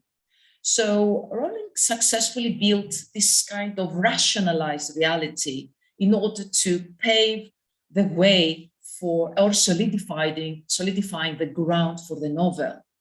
Because through realism, we can understand fantasy, and through fantasy, we can understand realism. So in this way, this constructed reality becomes reasonable, and then is ready to include any kind of supernatural element in order to add excitement for the reader. Let's have a look at the supernatural elements of Harry Potter. These are just some screenshots when Harry discovers his ability to talk to snakes, and here comes the fantasy, talking to snakes, or the vanishing glass at the zoo. Here is the weird look at his eyes, Harry Potter's eyes, when he understands and feels that some abnormal coincidences can happen when he gets angry, because we see that the vanishing glass, here, and the person falling into the water. Also, we see that he has owls to deliver the mail. So the owls, the vanishing glass, all these are signs of supernatural and fantasy into a realistic mode. Let me proceed to the magical realism's literary impact. Does it have a literary impact? Yes. Despite all these fantastic plots and all these wild settings and all beyond human characters. Magical realism, apart from never being meant to be escapist, it really has a profound impact on writers today. And I will particularly refer to Salman Rushdie, an acclaimed author. The author of 2 years, 8 months, and 28 nights, who claims that stories don't have to be true, and they should include elements of the fantastic or pure make-believe. Because in that way, we can get at the truth in a different way. It's another door into the truth. He particularly says that the magical realist authors found a method, an approach to communicate the uniqueness and this contradictory experience of life, both of its remote possibilities and the harsh realities. Their works have the power to give us a jolt of the otherworldly grandeur or grandiose of existence. So, epitomizing his philosophy, Salman Rushdie calls the genre a commingling of the improbable and the mundane. Is there any place of magical realism in the postmodern milieu?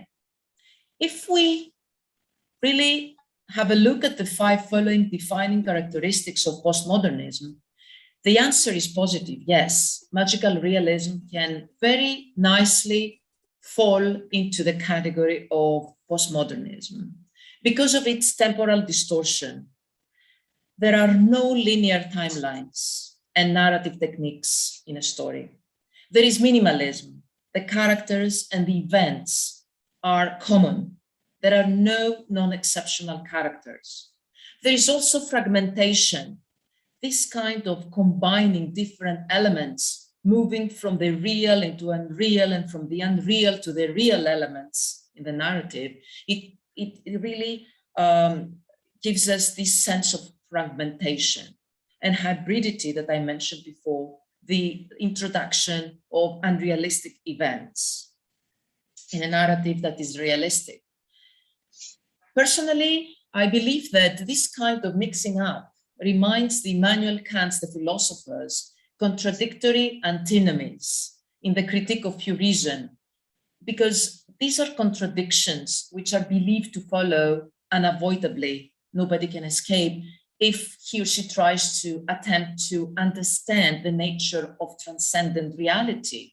So we see contradictory antinomies like reality and reality, ordinary, extraordinary, fantastic versus mundane, and dreamlike versus conscious. It also, another important notion is the notion of metafiction in postmodernism, which is fiction about fiction.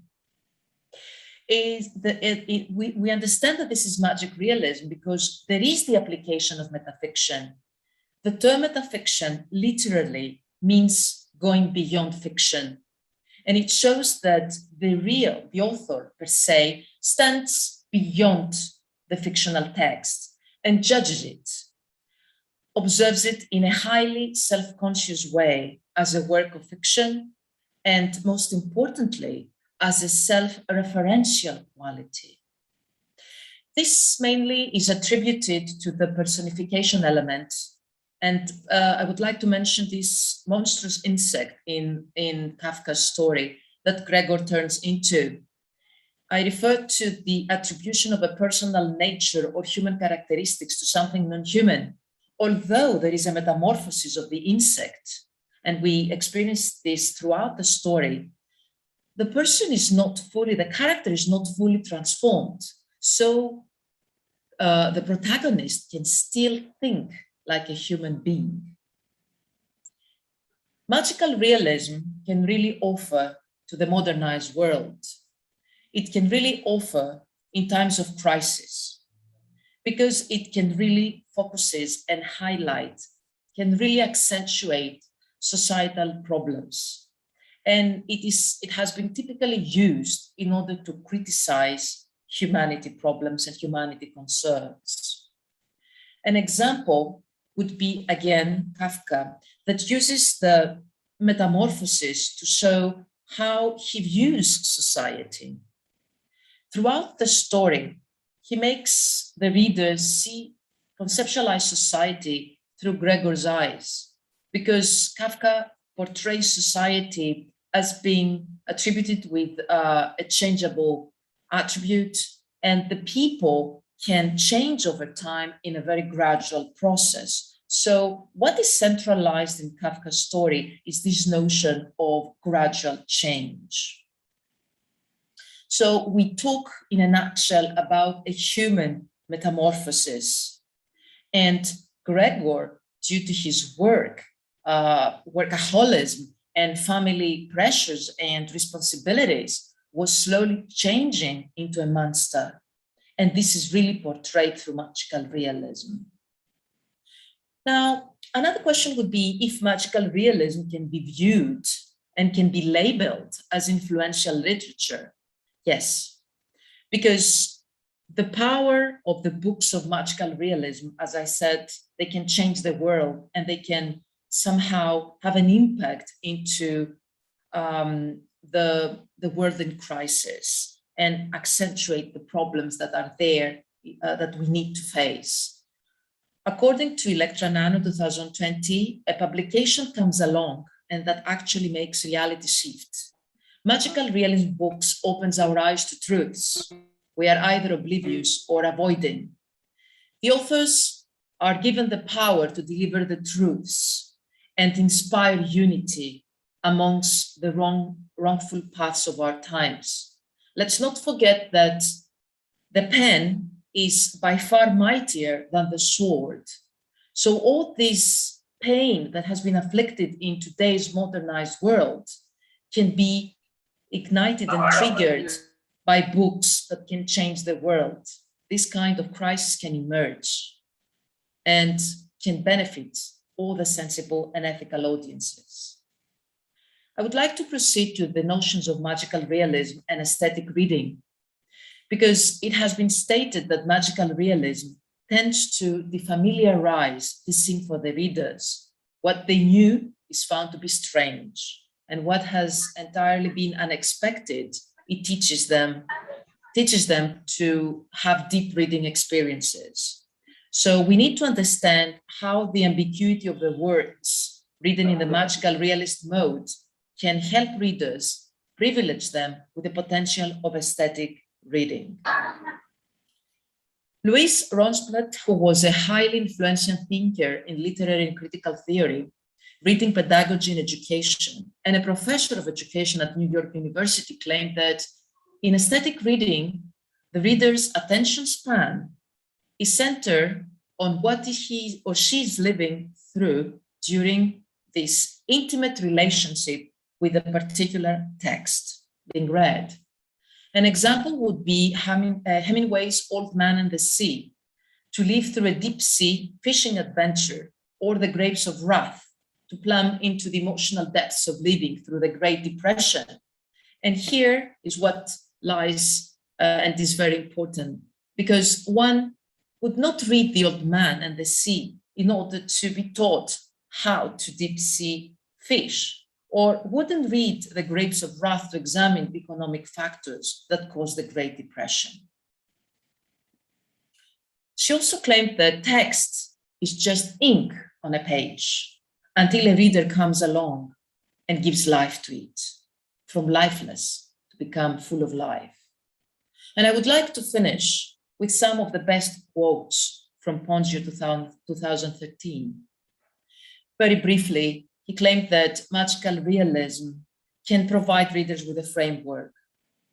This framework can really blend the real and the fantastic, because the subtle nuances do not need the absolute and rational explanation in magical realism, in comparison with all the other genres that are deeply rooted in realism. So the magical realism can illuminate the paths towards a community of engaged readers. It increases engagement, and it can also be a pedagogical tool to cultivate the reader's analytical skills. This kind of mimetic experience that is perpetuated by realist literature, it is constructed through pure fantasy and can encourage somehow the lackadaisical habits, lazy habits that are exhibited by novice readers. Because readers can grow comfortable with a text that they need to reevaluate and understand that its use is a repository of imaginative capabilities and a multitude of interpretations. So the ambivalence found in magical realism really works and exemplifies all the possibilities regarding fantastic occurrences. Even having a look at all this diversity of magical realism books, let me name some: 100 Years of Solitude by Marquez, or Kafka on the Shore by Murakami, or Like Water for Chocolate by Laura Esquivel, or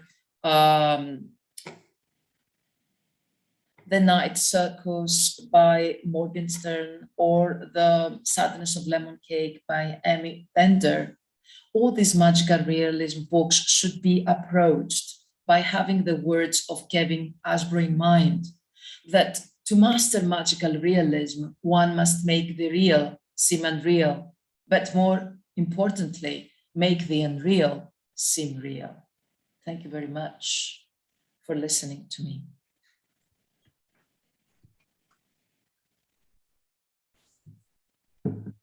Thank you very much, ma'am, for such a beautiful and enriching session. Now, another multi-talented personality, well known in many countries of the world for her writings, books, research, and innovative techniques in teachings, is with us today to grace this occasion as the chairperson of the conference. And she is Professor Neeru Tandon, Head, Department of English, and Vice Principal of VSSD College, Kanpur. Professor Neeru Tandon, a phenomenal personality, have 32 years of dedicated service as a teacher of English. She has to her credit 34 modules of English literature, language, and linguistics, besides having delivered more than 100 lectures which are available on YouTube. Not satisfied with a doctorate degree, she continued her postdoctoral research and was awarded D.Litt in English from CSJM University, the only lady teacher honored with these remarkable achievements. As a research supervisor, she has successfully guided 8 scholars for doctoral research, and many more are still working under her. She has more than 100 research papers, publications to her credit. There is much more to say about her, but the time limit does not permit to go ahead. Madam, we extend a hearty welcome to you on this occasion and thank you for your blissful presence here with us. Now, I call upon Professor Neeru Tandon ma'am to share her views with us on this occasion and some of the session. Over to you, ma'am. Thank you. Robert Frost well said, love is an irresistible desire to be irresistibly desired. I thank you for all your love, dear Snehal. It makes my day to hear such good words, but seriously, it was not needed. A very good afternoon, respected guests, organizers, and dear participants. I'm honored to chair this wonderful, enjoyable session, and I can name it Success. I have gone through the comments in the chat box. They have appreciated it as an excellent presentation with visuals. It was rollicking indeed. I would like to thank Evangelia Vasilaku for igniting our minds to learn something new, to take up a challenge and visualize the visualization. The organizing team deserves special praise, and they, specifically Dr. Praveen Joshi and his team, they gave us a mantra: innovate, collaborate, and globalize. He talked about creative visualization and effective visualization and very effectively laid the foundation of this great event. Thank you, Dr. Praveen.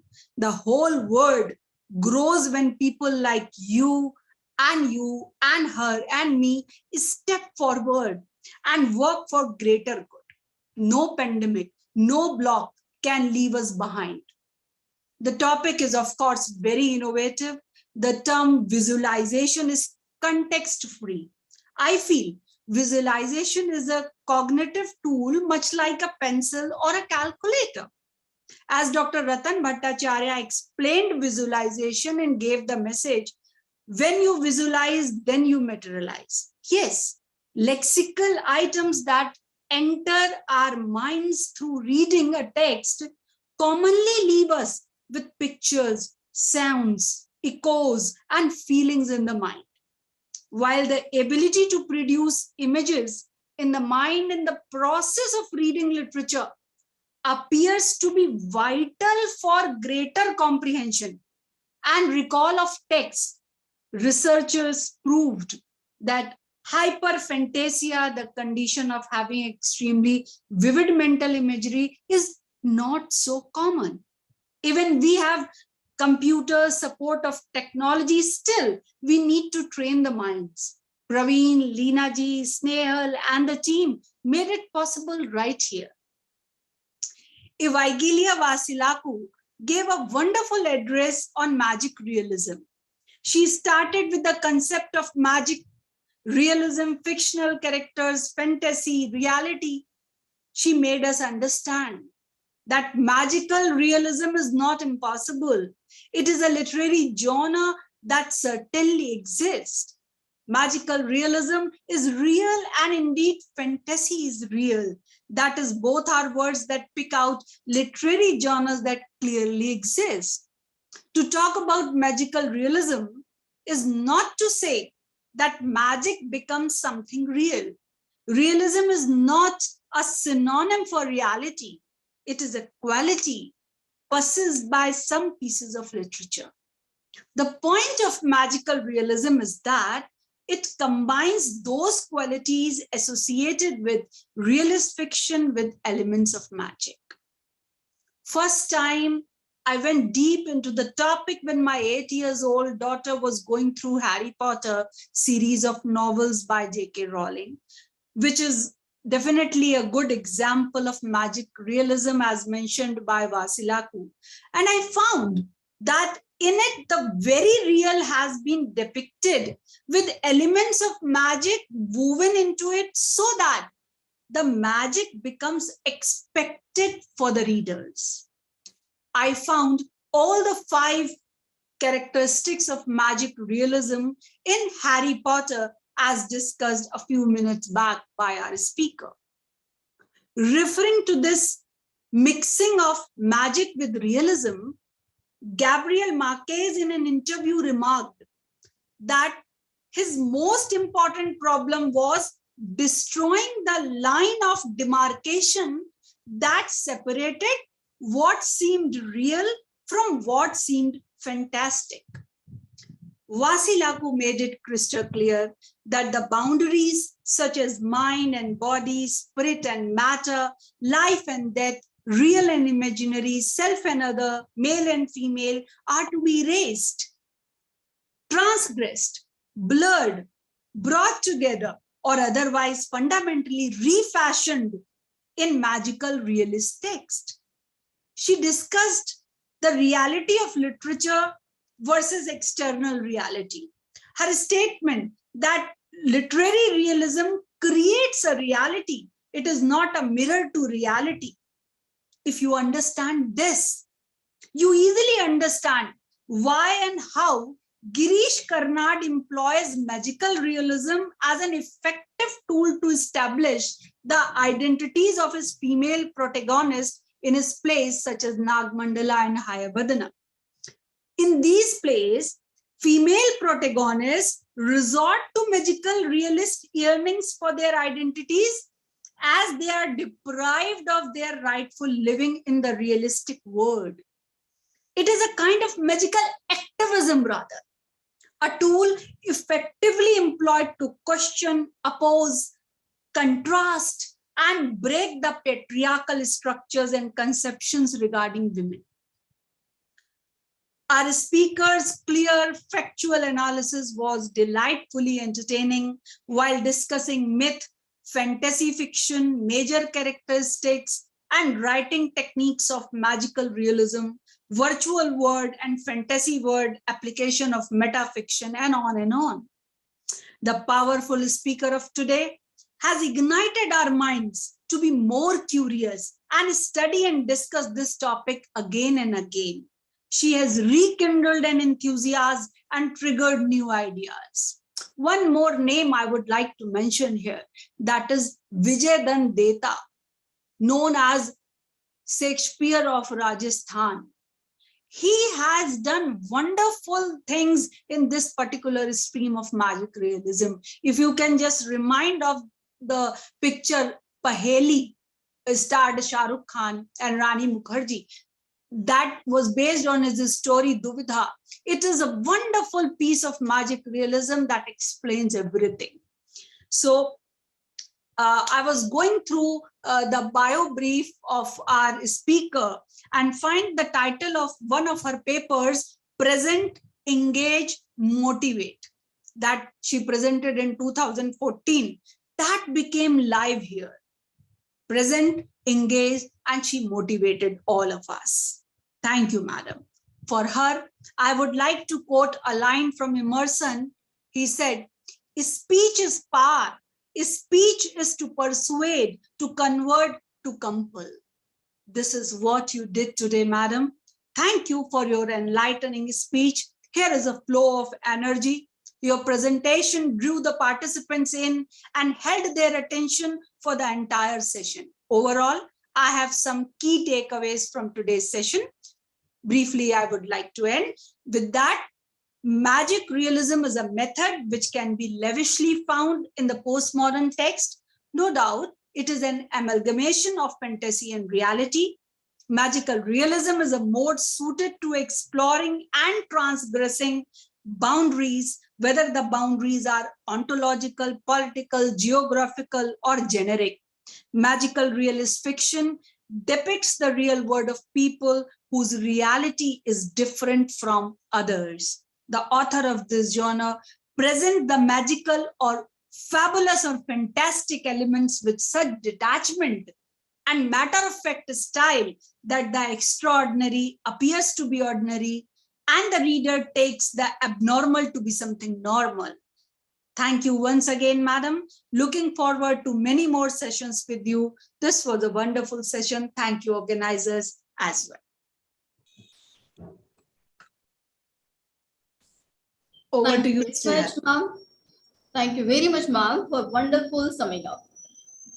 The keynote session is now concluding, but before that, I would like to invite Dr. Manish Chakravarti sir to propose the vote of thanks. After that, next plenary session will start.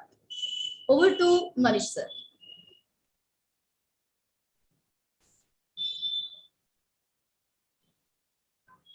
Manish sir, please unmute yourself. Yeah, thank you so much, ma'am. A very warm good afternoon to one and all attending this virtual 3-day international conference in English on effective visualization and literature. I, Dr. Manish Chakravarti, Associate Professor, Seth Kesimal Porwal College, Kamti, feel greatly honored to propose a vote of thanks for this session. I take the opportunity to congratulate and thank the keynote speaker, Dr. Evangelia Vasiloko from the English Academy of Languages, Athens, Greece. Madam, your stupendous depth of knowledge, excellent presentation, and learned discourse on magical realism, the fusion of reality and fantasy in literature, has literally fired up our imagination. Magical realism gives an opportunity to authors to show an alternative to an accepted reality, which can be an incredibly powerful tool against authoritarian regimes across the globe. Your keynote address has considerably enhanced our understanding of this very contemporary and relevant topic.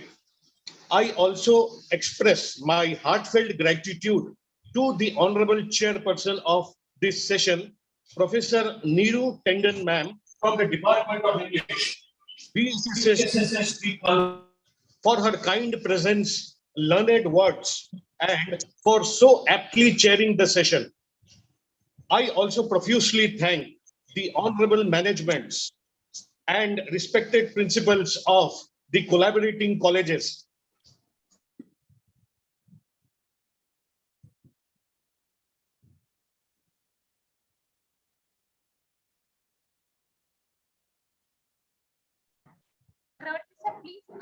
Porwal College Committee, eminent resource persons, academicians, research scholars, participants, colleagues, well-wishers, So your screen has moved. and our technical support, unstinted guidance, cooperation, encouragement. Thanks a lot.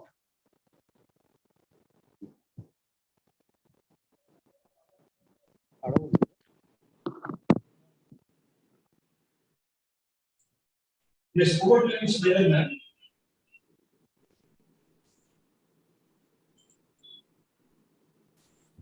Thank you, sir. Now our next plenary session will start, and I invite to Swapnil Dahat, sir. Over to you, sir. Thank you, Snehal, madam. Am I audible? Yes, sir. Good afternoon, all. I am Swapnil Dahat, Associate Professor and Head, Department of English, SK Porwal College, Kamti. It gives me great pleasure to introduce the resource person, Professor Rebecca Haque, for the next plenary session. Professor Rebecca Haque is a poet, writer, translator, editor, literary critic, essayist, and academic resource person. She is formally affiliated with Asia Pacific Writers and Translators and New York Writers Workshop. Rebecca Haque was awarded a gold medal for attaining the first-class first position in MA Literature, University of Dhaka in 1980, and has served as a former chairperson from 2009 to 2012 in the Department of English, University of Dhaka. She was awarded a certificate of distinction for a 6-week summer course from July to August 1995 on 20th Century American Interdisciplinary Studies held at UCLA and Vanderbilt University, USA. She was a Killam Scholar at Dalhousie University, Halifax, Nova Scotia, Canada, where she concentrated on poetry and fiction of World War I and II, as well as on Shakespeare and Elizabethan and Jacobean drama. She was a resident scholar at ASRC, Osmania University, Hyderabad, India, and studied women's literature for 1 semester with Professor Sally Shuttleworth at Leeds University, England in 1985. Apart from numerous academic and creative writings in both national and international journals, periodical magazine, and book chapters, Professor Rebecca Haque has published 3 books: Commencement Poems and Occasional Essays in 2003, reprinted in 2009, Women, Gender and Literature in 2003, and co-edited Hemingway, a centenary tribute in 2007. We have the chairperson for today's plenary session, Dr. Ram Bhavan Yadav.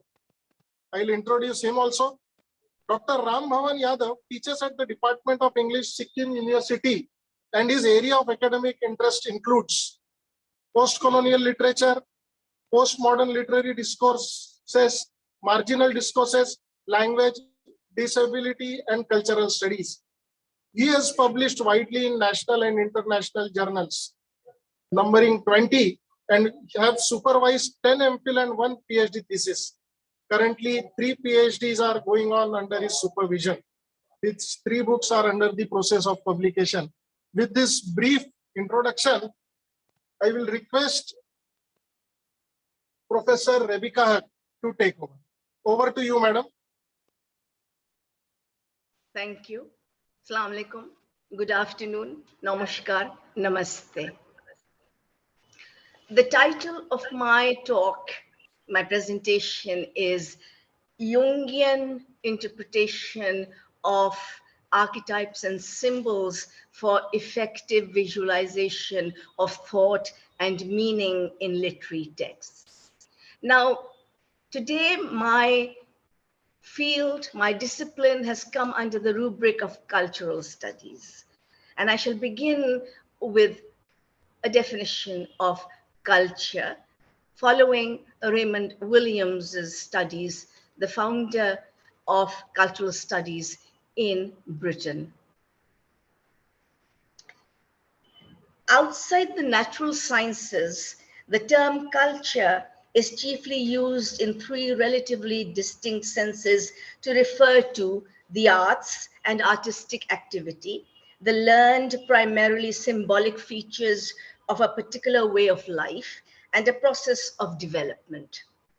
In everyday talk, culture is believed to consist of the works and practices of intellectual and especially artistic activity. Thus, culture is the word that describes music, literature, painting and sculpture, theater, and film. Culture in this sense is widely believed to concern refined pursuits. In the human sciences, the word culture has achieved wide currency to refer to the creation and use of symbols, which distinguish a particular way of life, whether of a people, a period, or a group, or humanity in general. Only humans, it is often argued, are capable of creating and transmitting culture, and we are able to do this because we create and use symbols.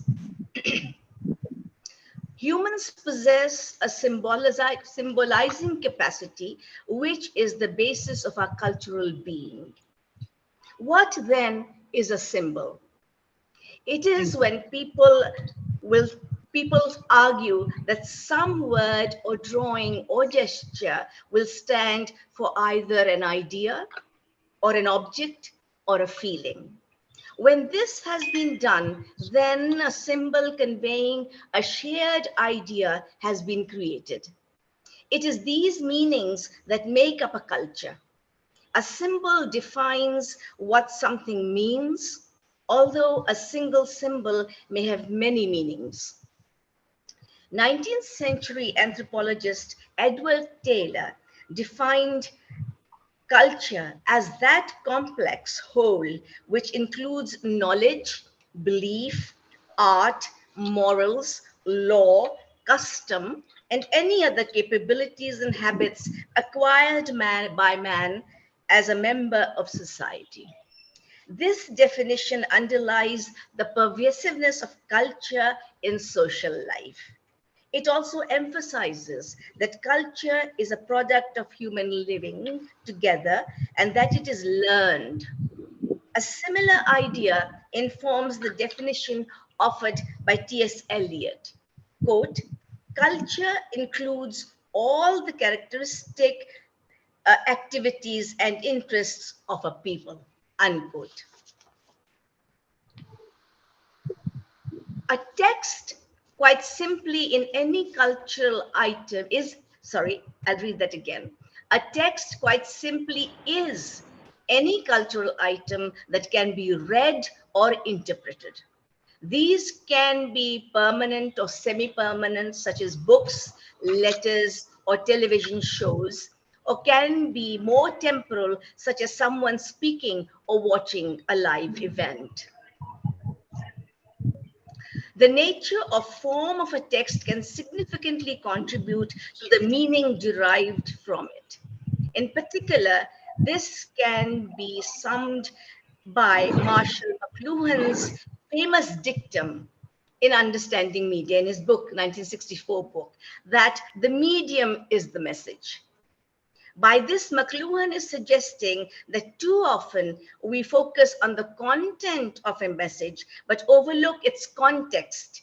form, or the medium through which it is delivered. And it is these which are crucial in determining what the context or message is. A significant contribution to the meaning of a text is the form that this takes, such as spoken, written, or visual text. Meaning is conveyed differently depending on the form of the medium or message carrier. Spoken language first developed as sounds made to accompany gestures, which through use developed into more elaborate codes. However, the development of spoken language should not be seen as a natural, uncontested process of evolution. The history of any language is a history of contest, conflict, and struggle. Spoken language also has complexities in meaning beyond the actual words spoken themselves. For example, the meanings of spoken words can be greatly influenced by tone, pitch, speed, and volume, and this is sometimes referred to as paralanguage.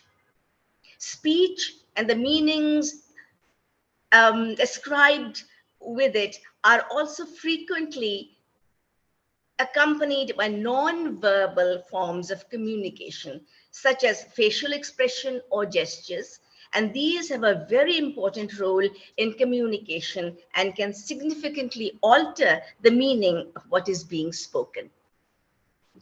In written language, evidently first developed as symbolic, usually artistic representation, such as cave paintings and later hieroglyphics, of aspects of the world, but did not relate directly to spoken word. The earliest written language that was also spoken was probably Sanskrit, which was first used in India in the 4th and 5th centuries BC. Writing can be understood as a technology which allows communication at a distance. However, written language often lacks the same ability to convey the subtle meanings and variations that can be conveyed through paralanguage. To convey subtle meaning, written language must rely on emphases and punctuation, such as exclamation or question marks, or even emoticons, which are particularly common in internet chat rooms, messaging, and emails, and use punctuations to represent faces and emotions. Visual communication and visual representation, such as paintings, photographs, and television, have a powerful role in society. In contemporary societies, we are surrounded by the products of visual culture. Billboards and magazines add signs in shops, offices, and public places telling us where to go and what not to do. Cinema and television, and increasingly on computer screens, mobile phones, and other communicative devices. Technological developments beginning with the printing press have ensured that we live in times when visual images are instantly available and everywhere present. Forms of visual culture are intimately connected to changes in society. Such shifts are themselves part of the reordering of power. Now, I will not go into these power relations and gender relations because this is outside the scope of my talk today. But of course, we have to think of Foucault and the Marxist readings of Raymond Williams. So such shifts are themselves part of the reordering of power relations, especially in respect of their gendered dimensions. Visual culture is intimately linked to urban life. The contemporary city is the key site of social transformation. Okay. Of all the senses that humans possess, sight is the most developed. The structure of human eyes and their placement at the front of the head gives human vision some important capabilities. The eyes of humans can detect and resolve fine detail. They are capable of distinguishing a wide range of colors of the spectrum. And their broad area of binocular overlap permits ready appreciation of the depth of visual fields. These capabilities are part of the universal biological features assigned to Homo sapiens in the evolutionary sequence, distinguishing us from other species. Together, they form the biological basis for the primacy, according to sight, among the human senses. In the words of John Berger, who he says, seeing comes before words. The child looks and recognizes before it can speak. The primacy, unquote, the primacy of vision is evident in many everyday sayings, such as seeing is believing. If I hadn't seen it with my own eyes, I wouldn't have believed it. If looks could kill, it's staring you in the face, and so on and so forth. Seeing provides a certainty that no other sense seems capable of affording. It is therefore unsurprising that scientific discourse is replete with visual imagery. Science is based on true observations of the world and seeks objective, clear-sighted, unbiased views of its topic matter. Although vision is a naturally endowed sense, our ways of looking at things and seeing the world are thoroughly cultured. The biology of vision cannot explain the way that we actually interpret the appearance of the world. Seeing is always cultured seeing. Anthropologists report instances of puzzlement and incomprehension from persons unfamiliar with modern photographic technology. These persons lack the appropriate cultural codes to grasp what the photographs represent. As cultural beings, we are able to see two people walking down the street as a mother going shopping with a child, or look at people embracing at a railway station as lovers saying their farewell. We routinely make sense of the objects, persons, and relationships in our cultural environment by looking. Yet this quite ordinary and easily exercised skill is not innate, but is acquired through social learning. What we see is always conditioned by what we know. The cultural categories we employ, the common sense knowledge we possess, is provided by our socialization. The world that we experience is full of appearances, sights that make sense to us, at least as adult members of a culture. Yet we have all encountered situations where the looks of things are not always transparent. Our knowledge may be deficient to grasp what is actually going on, or we may sense that something is not quite right, out of place, and infer that a puzzling or untoward event is happening. Sociologists of everyday life, notably Irving Goffman, have shown the importance of vision in encounters between unacquainted persons in public places. For the most part, however, our ordinary knowledge of the world is adequate for us to make sense of its appearance. This leads us to the influential notion of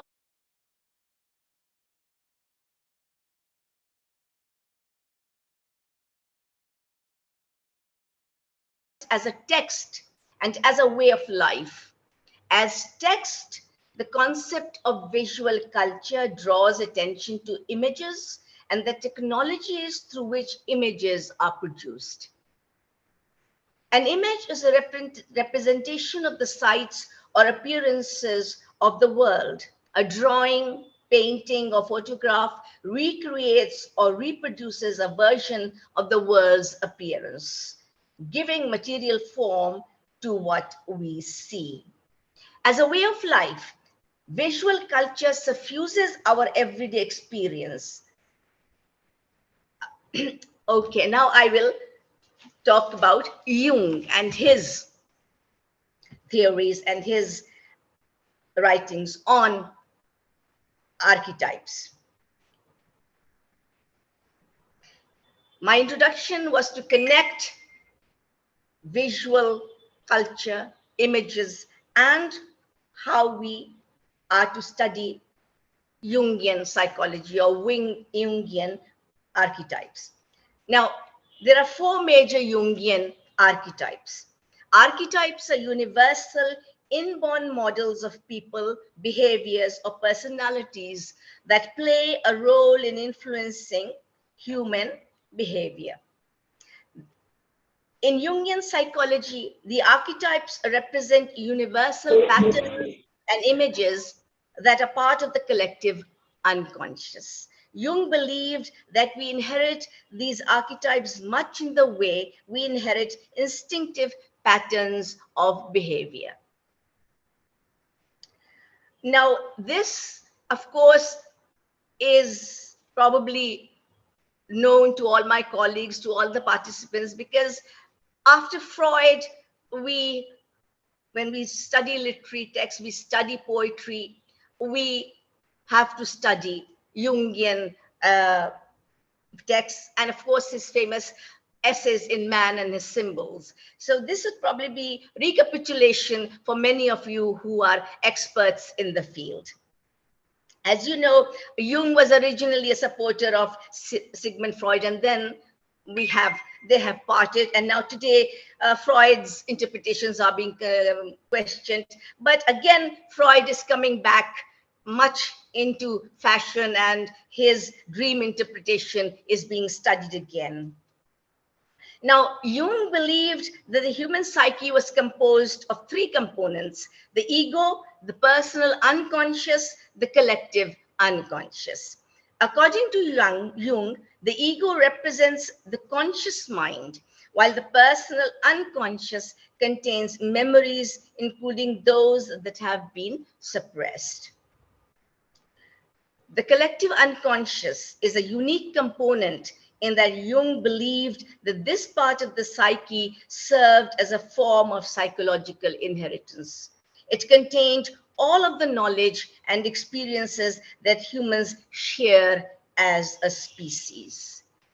Now, symbols and myths, origin stories have become part of the collective unconscious in many cultures, and poetry borrows these creation myths, borrows universal images and symbols, and thus creation myths have a commonality and a universality, and they borrow imagery from nature which become symbolic: the sun, the moon, light and darkness, rain, the river flowing. These all can be interpreted universally according to the collective unconscious. Now, where do these archetypes come from? The collective unconscious, Jung believed, was where these archetypes exist. He suggested that these models are innate, universal, and hereditary. Archetypes are unlearned and function to organize how we experience certain things. Jung explained in his book, The Structure of the Psyche, all the most powerful ideas in history go back to archetypes. This is particularly true of religious ideas, but the central concepts of science, philosophy, and ethics are no exception to this rule. In their present form, they are variants of archetypal ideas created by consciously applying and adapting these ideas to reality. For it is the function of consciousness not only to recognize and assimilate the external world through the gateway of the senses, but to translate into visible reality the world within us, unquote. Jung rejected the concept of tabula rasa, or the notion that the human mind is a blank slate at birth. He believed that the human mind retains fundamental, unconscious biological aspects of our ancestors. These primordial images, as he initially dubbed them, served as a basic foundation of how to be human. Jung believed that each archetype played a role in personality. Now, those of my esteemed colleagues who belong to the school of psychoanalytic criticism, such as I myself, will know that the most important aspect of personality Jung was the individuation. And there is also that part of personality which is hidden, which is the inner negative dark side, which he calls the shadow.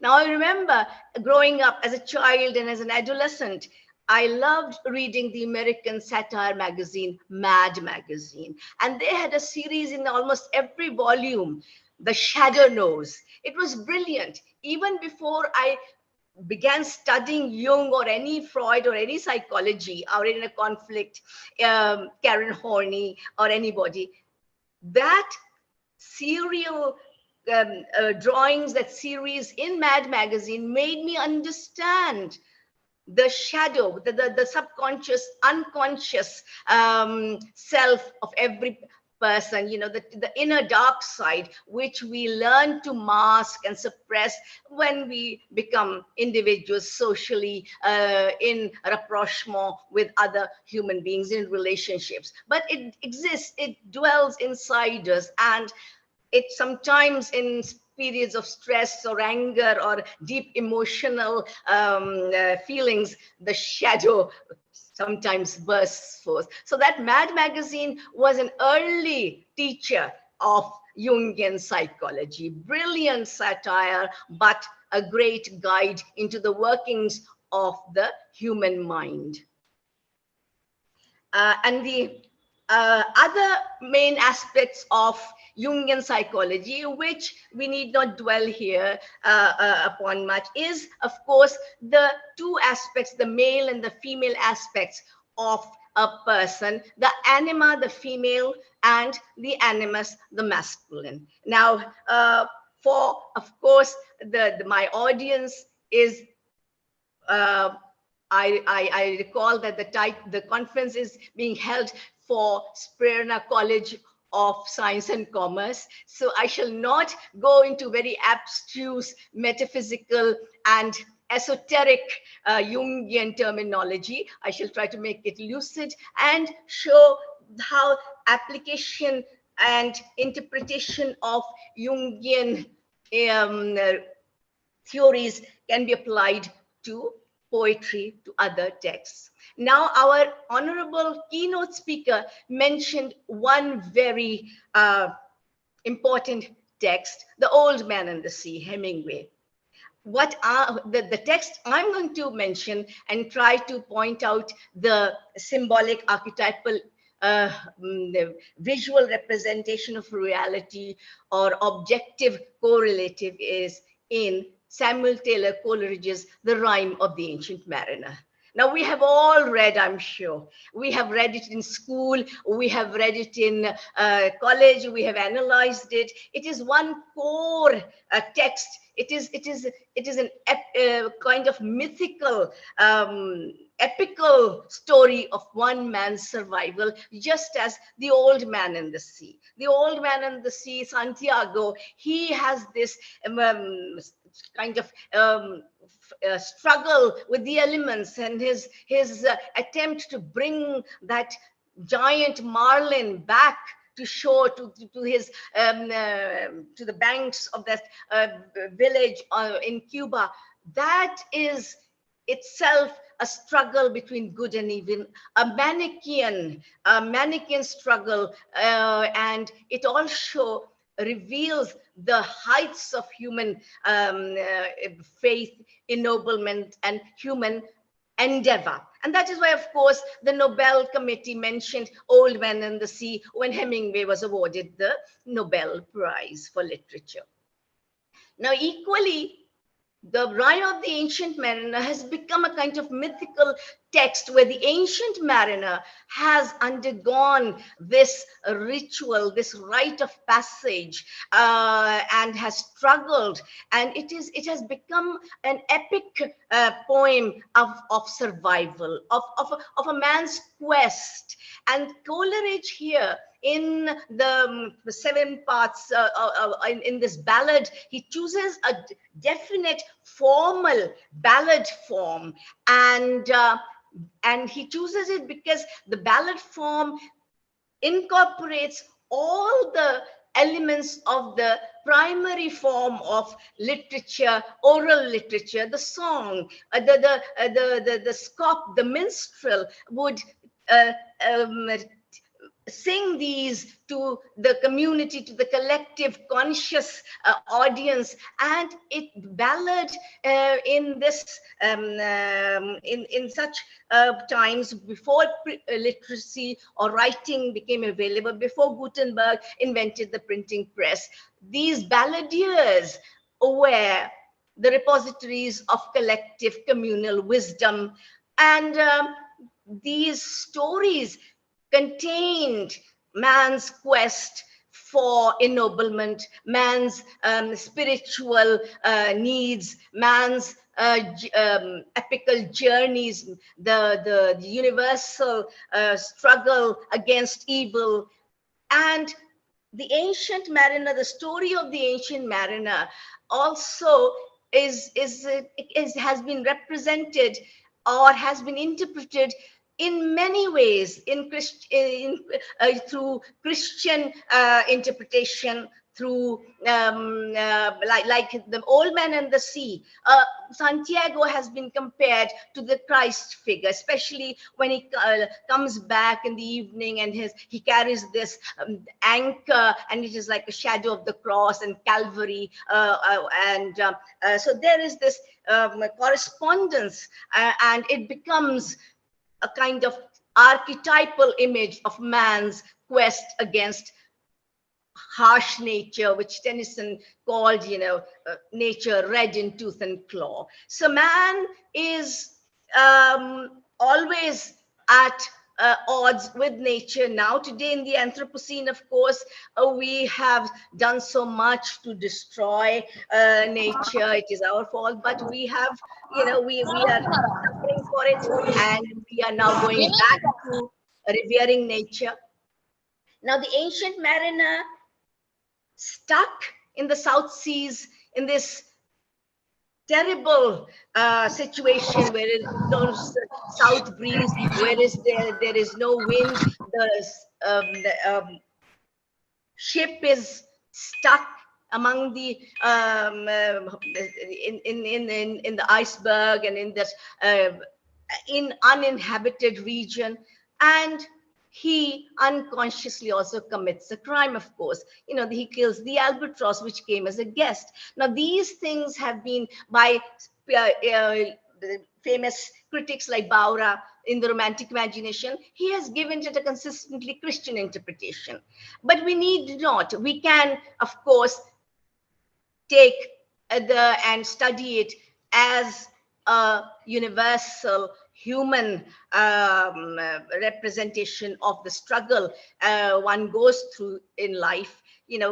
Like if we take the river as a symbolic of one's passage from birth to death, then you have all these bends, and you have this ebb and flow, you have the current, you have the whirlpool, you have all these other metaphors representing the various stages of one's growth and various process of individuation, of self-actualization, which are what makes you a fully mature adult.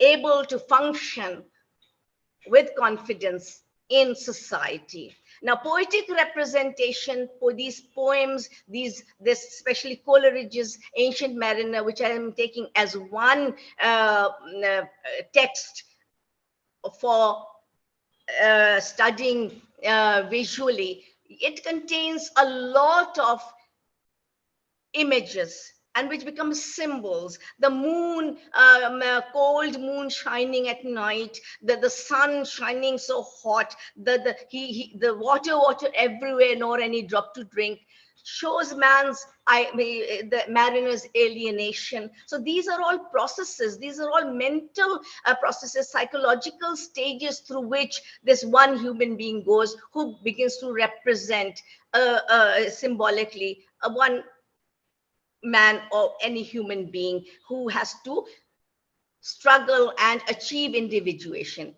He grows, but he has to tell his story. Now, human beings learn and then they pass on the wisdom.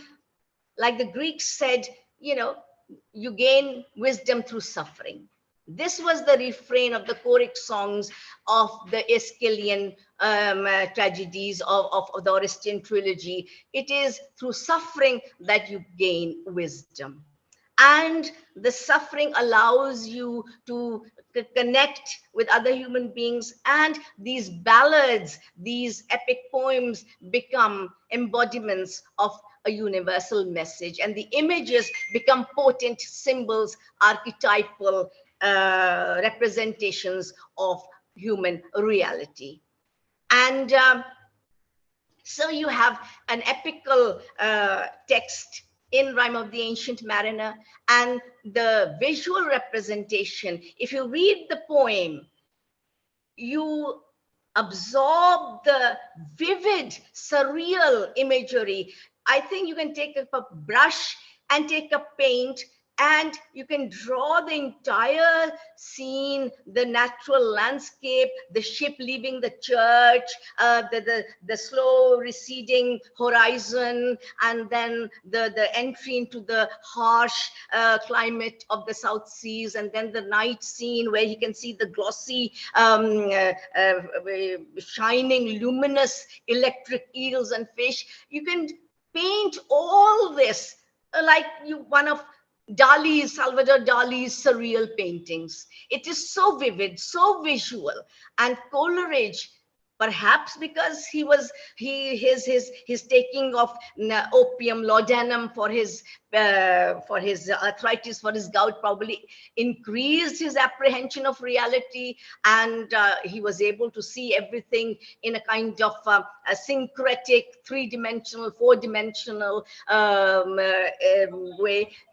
This poem is like a movie running. When you read, you not only read the words, you don't only see the image, you feel you are moving with it, and it is a three-dimensional cinema in your mind, and you become part of that representation. And I think there is no more effective visualization of a text than in the Rime Ancient Mariner, and in the hands of other artists, writers who have this ability to not only denote, but connote the depth, three-dimensional depth of the visual representation embedded in the word. You read and you become part of that visual world, because your mind, the synaptic senses of your mind, carries you into the world of the text. And that is why sometimes the adaptations of great works, of novels, into films are such a disappointment, because that creates a distance. You do not enter the text like you enter the text in the hands of a brilliant writer who creates visual imagery and gives you a feeling of being part of the universal and part of man's, woman's journey. Thank you.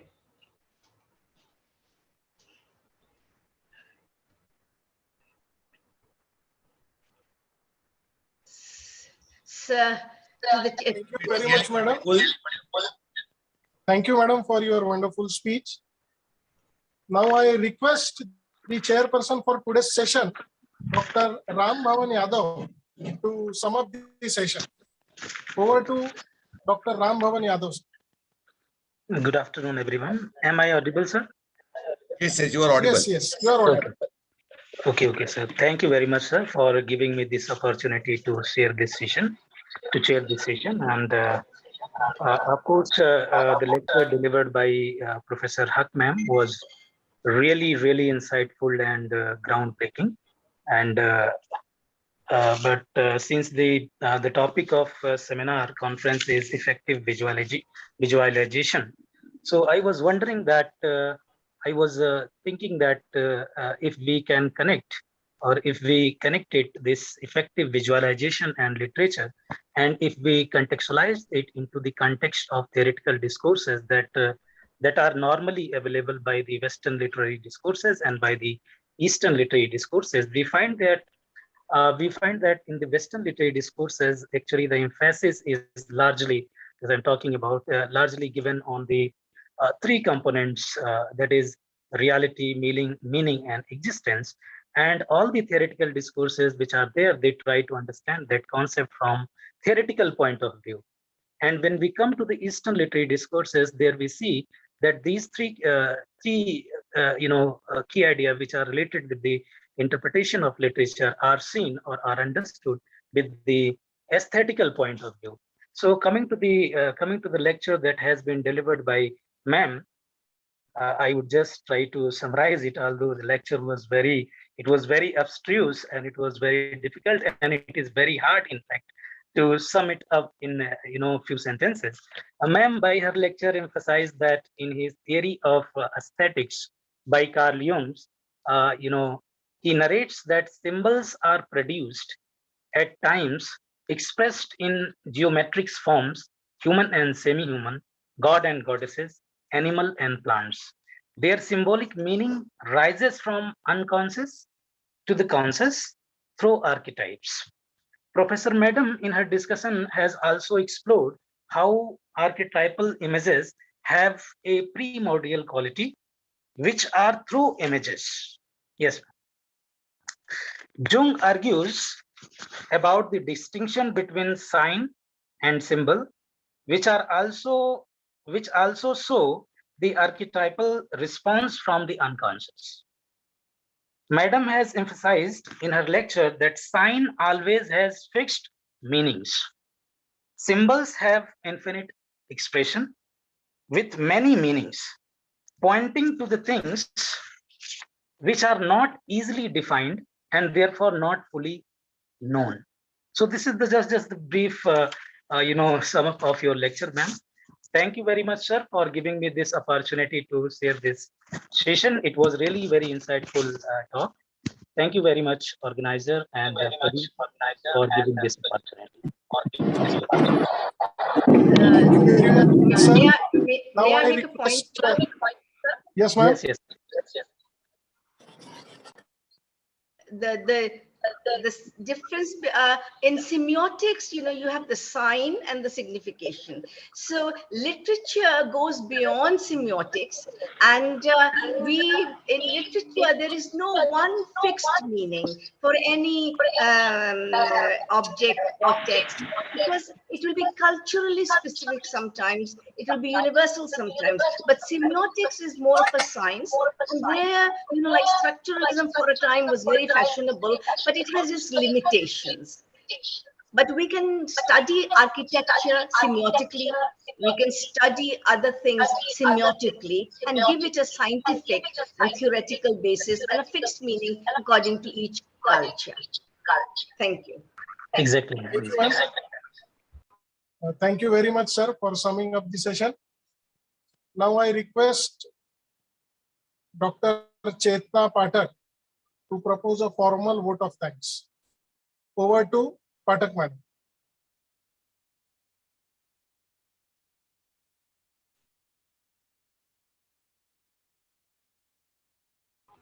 She has to unmute. Pathak madam, unmute yourself, please. Pathak madam, you have to unmute yourself. Pathak madam.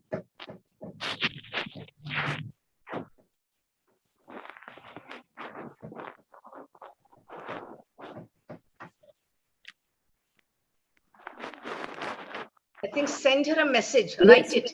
Okay, yeah, okay, she's Yes. okay. Yes. Thank you. Thank you. Honorable dignitaries, distinguished guests, respected members of all the organizing colleges, and dear participants of this plenary session. A very good afternoon to one and all. I feel immense pleasure to propose vote of thanks on this occasion. I want to express my sincere gratitude to Dr. Rebecca Haque, Honorable Resource Person, who spared precious time from her busy schedule to grace this occasion and enlightened all of us with innovative ideas on interpreting Jungian symbols and archetypes for effective visualization of thought and meaning in literary text. Madam has rightly stressed on every important point that is required to study a text, right from beginning from culture, symbol, text, visual communication, visual culture, types of archetype symbols, and interpretation of those symbols, difference between a symbol and a sign, and illustrated very nicely Coleridge and great writers of literature. It was really a very nice presentation related to psychoanalytics, and it took me back to my MA days being a student in front of Madam.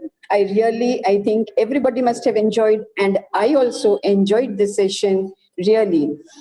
Thank you very much, Madam. I would further extend a hearty thanks to Honorable Chairperson Dr. Ram Bhavan Yadav for consenting to grace this plenary session for his thought-provoking insight by Dr. Rebecca.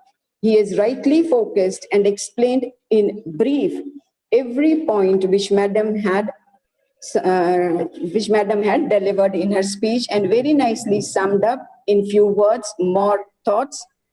My deep sense of gratitude and appreciation goes to all the participants who were live with us with great enthusiasm. And as Shakespeare in Twelfth Night says, what can I give? Thanks, thanks, and thanks to all the organizers, and a special thanks to Dr. Praveen Joshi and Dr. Sujata Chakravarti Madam for boosting us up and coming up with this conference. Thanks to one and all. Thank you. Over to you, Dart sir. Thank you, madam. We have the next plenary session. I would request Dart sir, 1 minute. Dart sir, 1 minute. Madam, I'm really thankful to you that you accepted our invitation. Thank you, Dr. Praveen Joshi. You have Thank you really to Prerna given us a College. wonderful session, mesmerizing, and really it was captivating. It was a very enriching experience to listen to you, and I was listening to you with rapt attention. So really thankful to you, and even next time we would like to invite you. I'd be privileged. It will be my honor. Thank you, Dr. Pathak, Ketna Pathak. Thank you, Suman. And thank you, everybody. Dr. Swapnil Dahat. Thank you and goodbye. Hope to see you again soon. Thank you, ma'am. Thank you.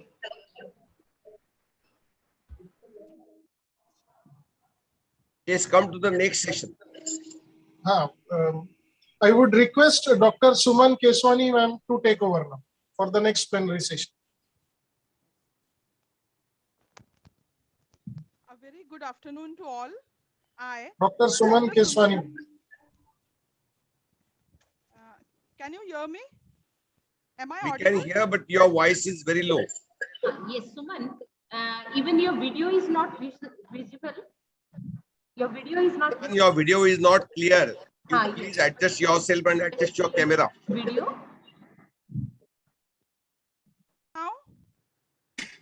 Is it visible now? You are not at all visible. You are not at all visible. You are in dark. She's visible, sir. She's visible. But she is not properly loud. She's not loud Yeah, enough. She's visible. maybe. Am I audible now? Am I audible? You are audible, but you are not visible. Okay. Sir, Suman is visible, but we cannot hear her clearly. Yeah. Ma'am is visible, sir. Suman, please do something for your audio effects. You have to be louder. Yes, yes, ma'am. 1 minute. Am I audible now? Not clearly, not clearly. Okay. I'll start, sir. I'll start. Shall I You can start. You can start. Okay, sir. I think you may try to do it without that. Okay, okay. So I'll start now. Sir, am I audible now? You are audible. You can start. Okay. A very good afternoon to all. I, Dr. Suman Keswani, Assistant Professor English, Dada Ramchand Bakru Sindhu Mahavidyalaya, would like to welcome you all to yet another session filled with great academic knowledge and of immense importance in the present scenario. On this occasion, we are honored with the presence of luminaries having deep academic insight. Let me introduce the first dynamic personality who is here as chairperson for this plenary session, Dr. T.S. Vardharajan, Assistant Professor of English, PG and Research Department of English, Tyagarajar College, affiliated to Madurai Kamaraj University, Tepakullam, Tamil Nadu, India. His educational qualifications include BA, MA, MPhil, PhD in English Literature. Sir has a book to his credit, John Galsworthy's The Foresight Saga, a historic approach based on his PhD thesis. He has written more than 20 research articles and has attended numerous national and international conferences. He has been invited as guest speaker in more than 15 national and international seminars. Sir was the chairman of UG and PG English Literature Question Paper Scrutiny Board in summer 2020 exam. He is a research supervisor in Shastra Deemed University, Thanjavur, and Madurai Kamaraj University, Tamil Nadu, India. Sir is a part of reputed academic journals and holds prestigious posts like editor, reviewer, associate editor in various journals like Journal of Literature, Culture and Media Studies, an international journal of educational investigations, and many more. We welcome you, sir. Our next esteemed guest is Shri Arindam Roy as resource person for this session. Sir has studied English literature in Allahabad University, one of the renowned universities of India. He did his MA English in 1980. Though he has diverted his interest towards business and corporate houses, his interest in English literature and especially in English poetry has never diminished. Right from his school days, he had the habit of composing poems in English. He had undertaken freelance publishing solutions area to work in, wherein he carried out the jobs like editing, writing, translation, research projects, presentation of advertising, and other related jobs. He has also worked as the head of business strategy and corporate communication at A.H. Wheeler and Company Private Limited. At present, he is the founder and editorial director of Different Truths. But above all, he is a renowned and eminent poet of India, whose poetry is read across many countries. Sir is a teacher of mass communication and creative writing with over 39 years of experience in various newsrooms. Sir is the festival director of Kavya Kumbh, a mega international multilingual poetry fest. He is the co-author of a novel, Rivers Run Back, which was launched at the American Center, New Delhi in 2015. Sir has contributed 13 chapters to various publications. Now, I invite Shri Arindam Roy, sir, to deliver his speech. Hello, am I audible? Can you hear me? Am I audible? Sir, you are audible. Sir, you are audible. Okay. Hello, Good hello, afternoon, Praveen sir. Joshi Good ji. afternoon. Good afternoon, everyone. How are you, sir? I'm fine. Lovely meeting you, seeing you face to face. It's wonderful to be amongst a galaxy of people. I heard the previous two speakers, very enlightening, very informative session. I'll try to give in my 2 pence over here. Our friend Dr. Praveen Joshi suggested that I talk on this topic, and I readily agreed. The role of dreams in poetic composition. Talking of dreams and poetry, John Lennon's iconic song, Imagine, comes to my mind. It was written and performed in 1971 during the Vietnam War. Described as peace and resistance poem, it has been a cult for generations. A 5-stanza poem, its 3rd stanza is repeated at the end, 5th stanza. Lennon imagined a borderless world without heaven or hell, free of violence and religion, without countries. He imagined the world to be one, united. The operative word in stanzas 3 and 5 is dreamer. Here's the point. Imagine there's no heaven. It's easy if you try. No hell below us, above us only sky. Imagine all the people living for today. Imagine there's no country. It isn't hard to do. Nothing to kill or die for, and no religion too. Imagine all the people living in peace. You may say I'm a dreamer, but I am not the only one.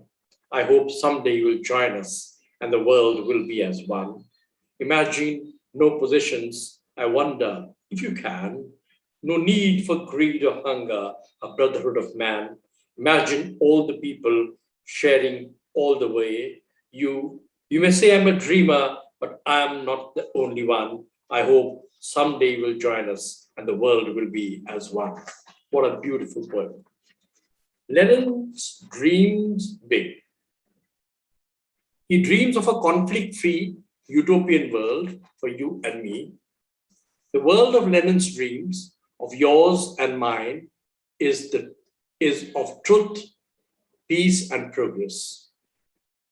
That is the immense power of dream. Through poetry, it transforms into a vision.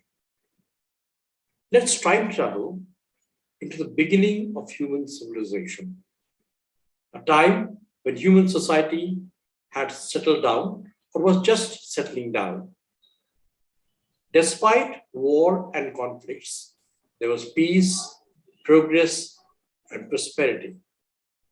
The bounty of the agrarian society needed order. Religion, with its do's and don'ts, germinated and bloomed.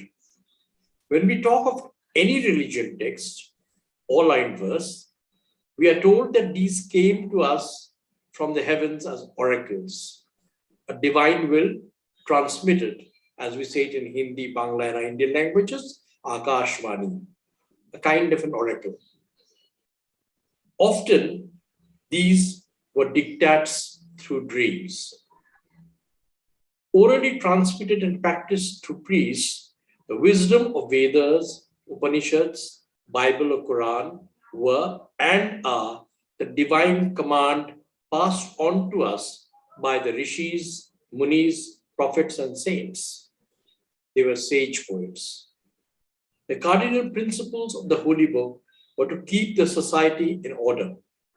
Sadly, countless lives and lives were lost. Much blood was shed too in the name of honor and religion. Let us understand the 4 important theories of dreams that explain this cause. So, having given the introduction, I have structured it that I'll be talking about dreams. Then I'll be talking about what are the factors which help us dream. And then I will come to some examples of how dream how we see dreams in certain poems. I'll give you 8 or 10 examples. And at the end, I'll tell you what are the tips. If you have seen a dream, what can you do to write a poem out of it? I'll just give you some tips. Since the word, time is not much, I have cut down many things. So I'll just now move on to the second part, which is the 4 important theories of dreams. First is the supernatural theory, one that I just talked about. In the ancient world, and even today, in some cases, dreams were considered having supernatural significance. This is mostly the pro-scientific view, which suggests God and goddesses come in dream and predict the future of the dreamer. Sometimes, through dream, they warn the dreamer about his do's and don'ts as well. The second kind is known as the physiological dream theory. The physiological dream theory is maintained that dreams have no psychological significance, but are results of rudimentary activities in the brain cortex, which reflect impressions of the previous day incoherently. Third is the stimulus response theory of dream. The stimulus response theory, which existed prior to Freud, is based upon the associationistic stimulus response. This theory stresses the relationship between brain changes during sleep and changes in perceptual efficiency. We come to the fourth one, which is the psychoanalytic theory of dream. Now, this has become a very important change ever since Freud. Advanced by Freud, the psychoanalytic theory of dream stands as the most valid and fundamental among all theories of dream. As pointed out by Franz, 1950, Freud always considered his theory of dream as the best founded portion of psychoanalysis. This has been confirmed by the fact that his theory has been little changed either by himself or his followers. Freud's special importance to dream theory is too obvious for his classic book, Interpretation of Dreams. It's a landmark work. All of you who are reading, working on dream should read this book. It is noteworthy that no one before Freud has advanced a comprehensive theory to explain dreams, though later some psychologists vaguely anticipated some of Freud's views. In a research paper, The Science Behind Dreaming, Sander van der Linden, writing in the Scientific American, further elucidates. This is a 2019 paper. Quote, while there has always been a great interest in the interpretation of human dreams, it wasn't until the end of the 19th century that Sigmund Freud and Carl Jung put forth some of the most widely known modern theories of dreaming. Freud's theory centered around the notion of repressed longing, the idea that dreaming allows us to sort through unresolved, repressed wishes. Carl Jung, who studied under Freud, also believed that dreams had psychological importance but proposed different theories about the meaning. Since then, technological advances have allowed for the development of other theories. One prominent neurobiological theory of dreaming is the, quote, activation synthesis hypothesis, unquote, which states that dreams don't actually mean anything. They are merely electrical impulses that pull random thoughts and imagery from our memories. Humans, the theory goes, construct dream stories after the wake up in a natural attempt to make a sense of it all. That is, much of the dream that we recount or tell has a lot of interpolation.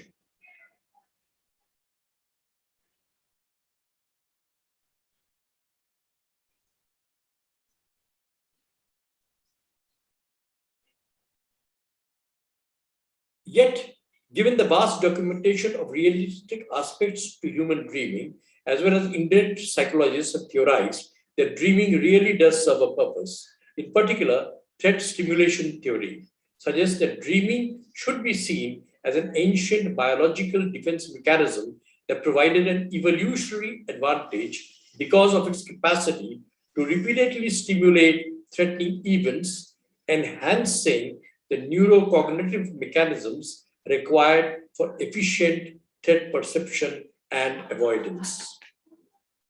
Sander adds, dreams seem to help us process emotions by encoding and constructing memories of them. Dream, the next thing is memory. What we see and experience in our dreams might not necessarily be real, but the emotions attached to these experiences certainly are. Our dream stories essentially try to strip the emotion out of certain experiences by creating a memory of it. In short, dream helps regulate traffic on that fragile bridge which connects experience with the emotions and memories. So now we have more elements. We have dreams, we have experiences, emotions, and memories. So these are all very important aspects. I'm coming to yet another part. Let us call it opium and occult. Now, where I'm talking about how certain literatures, had taken opium. Of course, at that time, opium was not a banned drug. You have to see it in the social order of that time. Also, opium was used as a cure. But now, as we know substance abuse, we also see later that many of these people who took opium died early death. So please understand that opium does not help you become creative. But if you are creative, opium might help you understand a few things. However, we are in no way promoting the use of opium here. That's a disclaimer. A disconnect with reality might be achieved in several ways. Opium is a psychotropic drug. It causes hallucination or induces dreams. Samuel Taylor Coleridge was an opium addict. He took opium in the form of laudanum, a tincture of opium in alcohol, which he drank by the pint. Coleridge drank so much, indeed, that he might well have had DTs, which is delirium tremens. Coleridge's poems are explained away as forms of drug-induced hallucinations. It is certainly true that Coleridge began taking opium as a schoolboy in London, experimented with it throughout his 20s in the West Country and Germany, and was seriously addicted by the time he settled in the Lake District in 1801, when he was aged 29. His poem Kubla Khan is a unique example of opium use.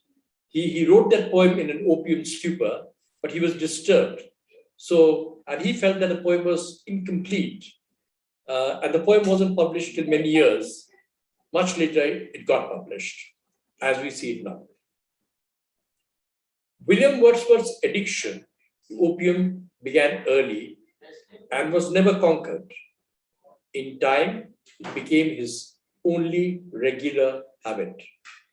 We know only of Coleridge, but then we see almost all poets of the Romantic era, because it was in vogue and it was in style and people were taking opiums at the time. Percy Shelley was said by scholars to have used opium to alter his state of thinking and free his mind. To dampen his nerves, Shelley took laudanum according to letters he wrote as well as biographies.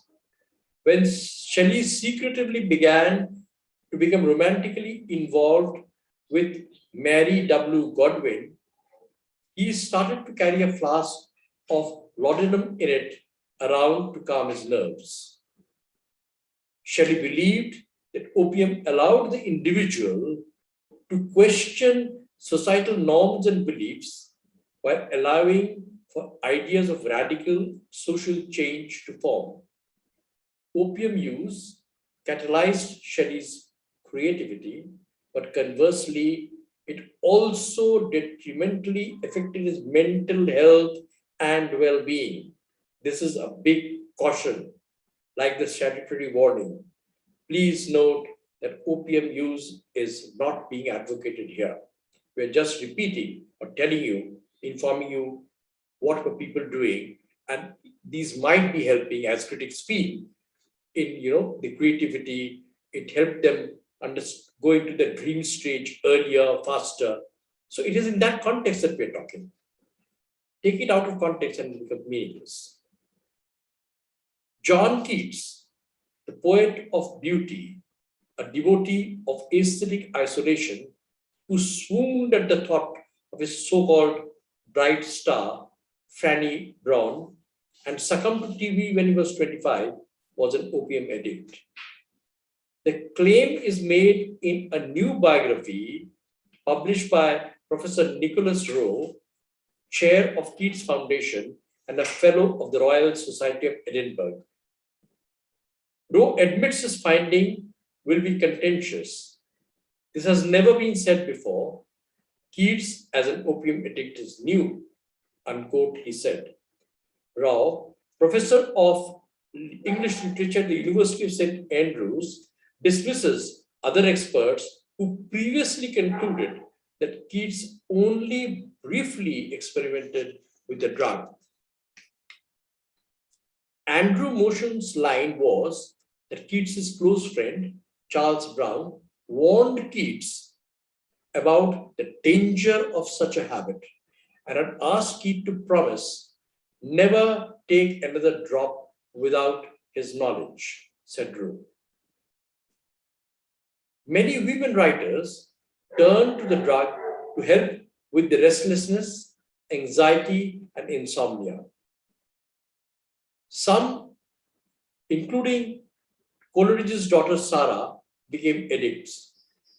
The poet Elizabeth Barrett Browning became so dependent on the drug that her brother attempted unsuccessfully to wean her off it.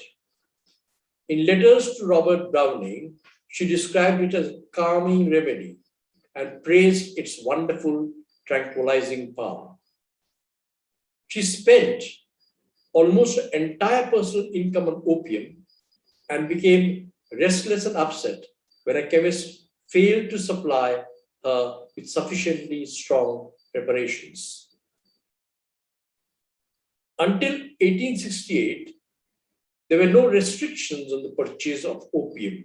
Now, this is a very important fact which all of us should bear in mind and therefore understand the context or the background in which these poets and perhaps even ordinary people were being addicted to opium.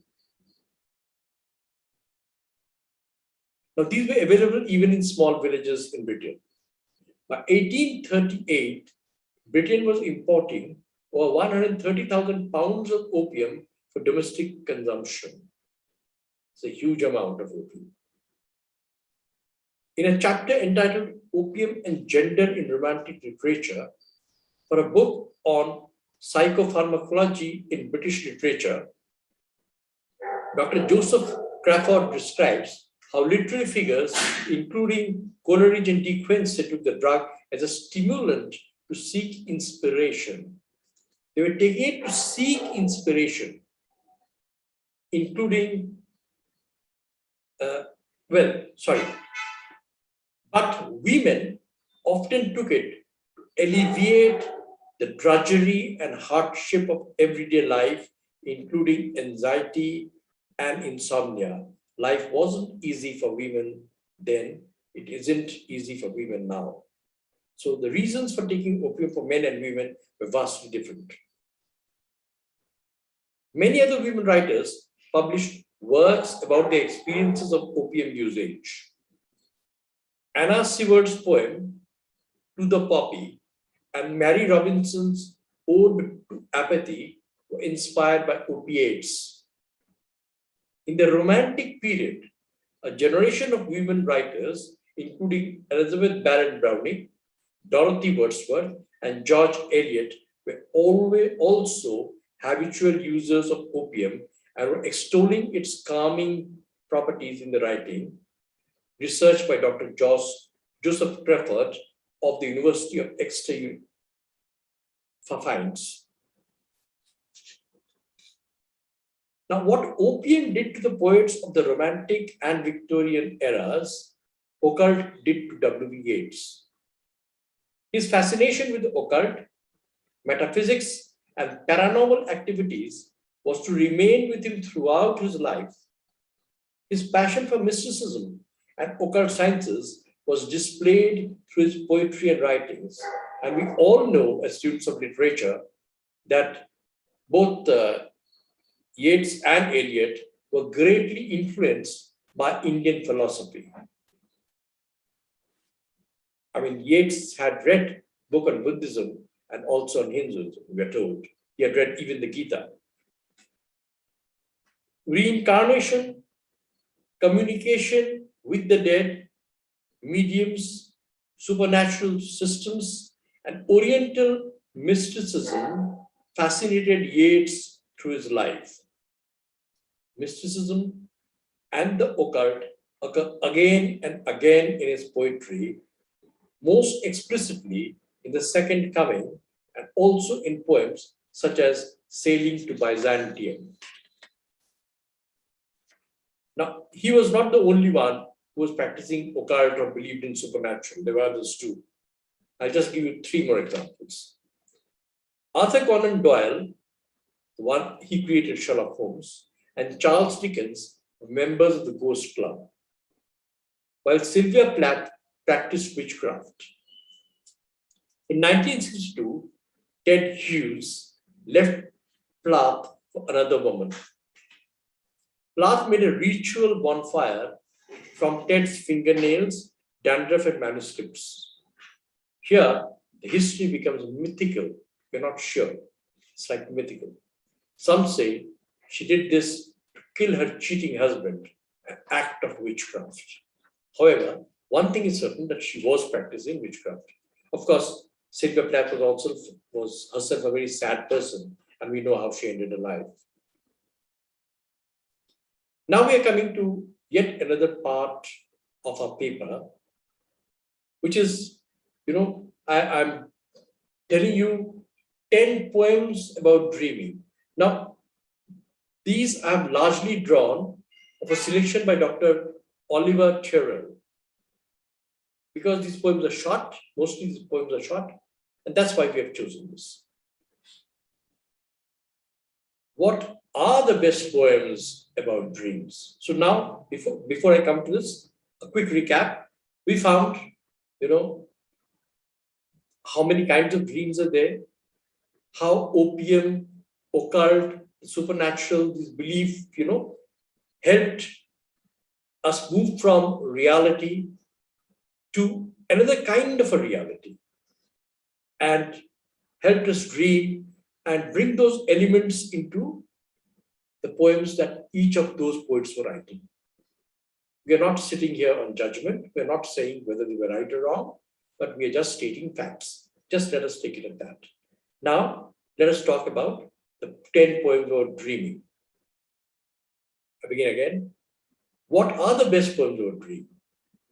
The word dreams, of course, is ambiguous. It can refer to both imaginative stories and visions our unconscious creates for us while we sleep. So you see, there are 2 things. But here we have taken dreams to mean both these things when compiling the list of 10 of the greatest poems about dreams. We have tried to limit ourselves to short poems, the kind that can be read in a 5-minute break. And so there's no, quote, the dream to the road. Here, one of the earliest poems in English. You can make a note of it. The dream of the road, and read it later. But we hope you enjoy the poem we have included here. The first poem we are talking about is John Donne's The Dream. Dear love, for nothing less than thee would I have broke this happy dream. It was a theme, for reason much too strong for fantasy. Therefore, thou waked me wisely, yet my dream thou brokest not, but continuest it still. So begins this poem from the first great metaphysical poet. What if you were dreaming about someone only to be woken up by the very person you had been dreaming about? How interesting. This scenario is the focus of this lesser-known John Donne poem, which, as in a number of other John Donne poems, sees the poet trying to seduce women to come into bed with him. The next poem is that of William Blake, and this poem is called A Dream. Once a dream did weave a shade over my angel-guarded bed, that emmet lost its way, where on grass methought I lay, troubled, wildered, and forlorn, dark, benighted, travel worn, over many a tangled spray, all heart broke, I heard her say. Oh, my children, do they cry? Do they hear their father sigh? Now they look abroad to see, now return and weep for me. So begins this poem, published in Blake's 1789 book, Songs of Innocence. A Dream is about Blake's vision of 3 insects, an ant, it's named Emmet, a beetle, and a glowworm, which in fact is a kind of beetle. Not only that, but these are talking insects. Emmet confides that she has lost her children, and the bright glowworm offers to light the way for her through the night so she can recover them. How interesting. Well, this happens in fables and parables where animals and birds and even small creatures, they talk in human languages. We see an element of it here in Blake's poem as well. The third poem we are talking about is Edgar Allan Poe's A Dream Within a Dream. What a beautiful title, A Dream Within a Dream. How can we separate reality from illusion? What if, to quote from Poe's poem, all that we see or seem is but a dream within a dream? Poe concludes, O God, can I not grasp them with a tighter clasp? O God, can I not save one from the pitiless wave? Is all that we see or seem but a dream within a dream? What a beautiful poem. Walt Whitman, I dreamed in a dream. Let's go straight to the poem. I dreamed in a dream, I saw a city invincible to the attacks of the whole of the rest of the earth. I dreamed that was the new city of friends. Nothing was greater than the quality of robust love. It led the rest. As the repetition of dream in Whitman's title suggests, this poem combines the 2 principal meanings of dream, which we mentioned at the beginning of this poem. 2 kind of, elements which make up dream. Whitman dreamt of a utopian city where robust love triumphed and flourished above all else. a wonderful short poem about perfect society, if only, if only. We come to the fifth poem, Tristina Rossetti, I dream of you to wake. I dream of you to wake. Would that I might dream of you and not wake but slumber on, not find with dreams the dear companion gone, as summer ended, summer birds take flight. In happy dreams, I hold you in full night. I blush again, who, walking, looks so worn, brighter than sunniest day that ever shone. In happy dreams, your smile makes day of night. So begins this sonnet, addressed to the speaker's lover, and contrasts the wonderful, perfect dream world that sleep brings with the less perfect reality that we wake to. If only she could dream all the time, then things would be all right. How wonderful, how interesting.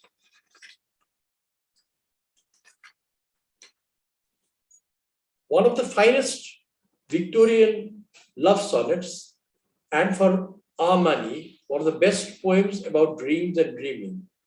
Not one of Rossetti's most famous poems, but a marvelous poem nevertheless. Emily Dickinson, we dream, it is good we are dreaming. We dream, it is good we are dreaming. It would hurt us were we awake. But since it is playing, kill us. And we are playing, shriek. So begins the lesser known Emily Dickinson poem, which also favors the world of dreams over the more painful reality of the waking world. Like many of Emily Dickinson's greatest poems, American Civil War may have fed into the vision of a life lived best in the protective arms of dream rather than the bloody horrors of reality. Excuse me, I need a drink of water. My throat is growing dry. You see, we are talking about dreams. Why are we talking about dreams? The poems which mention dreams, we have taken only those poems.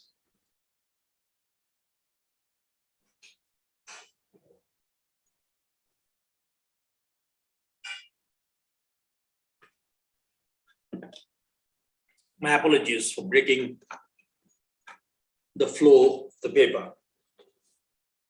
We come to the seventh poem. W.B. Yeats says, he wishes for the cloths of heaven.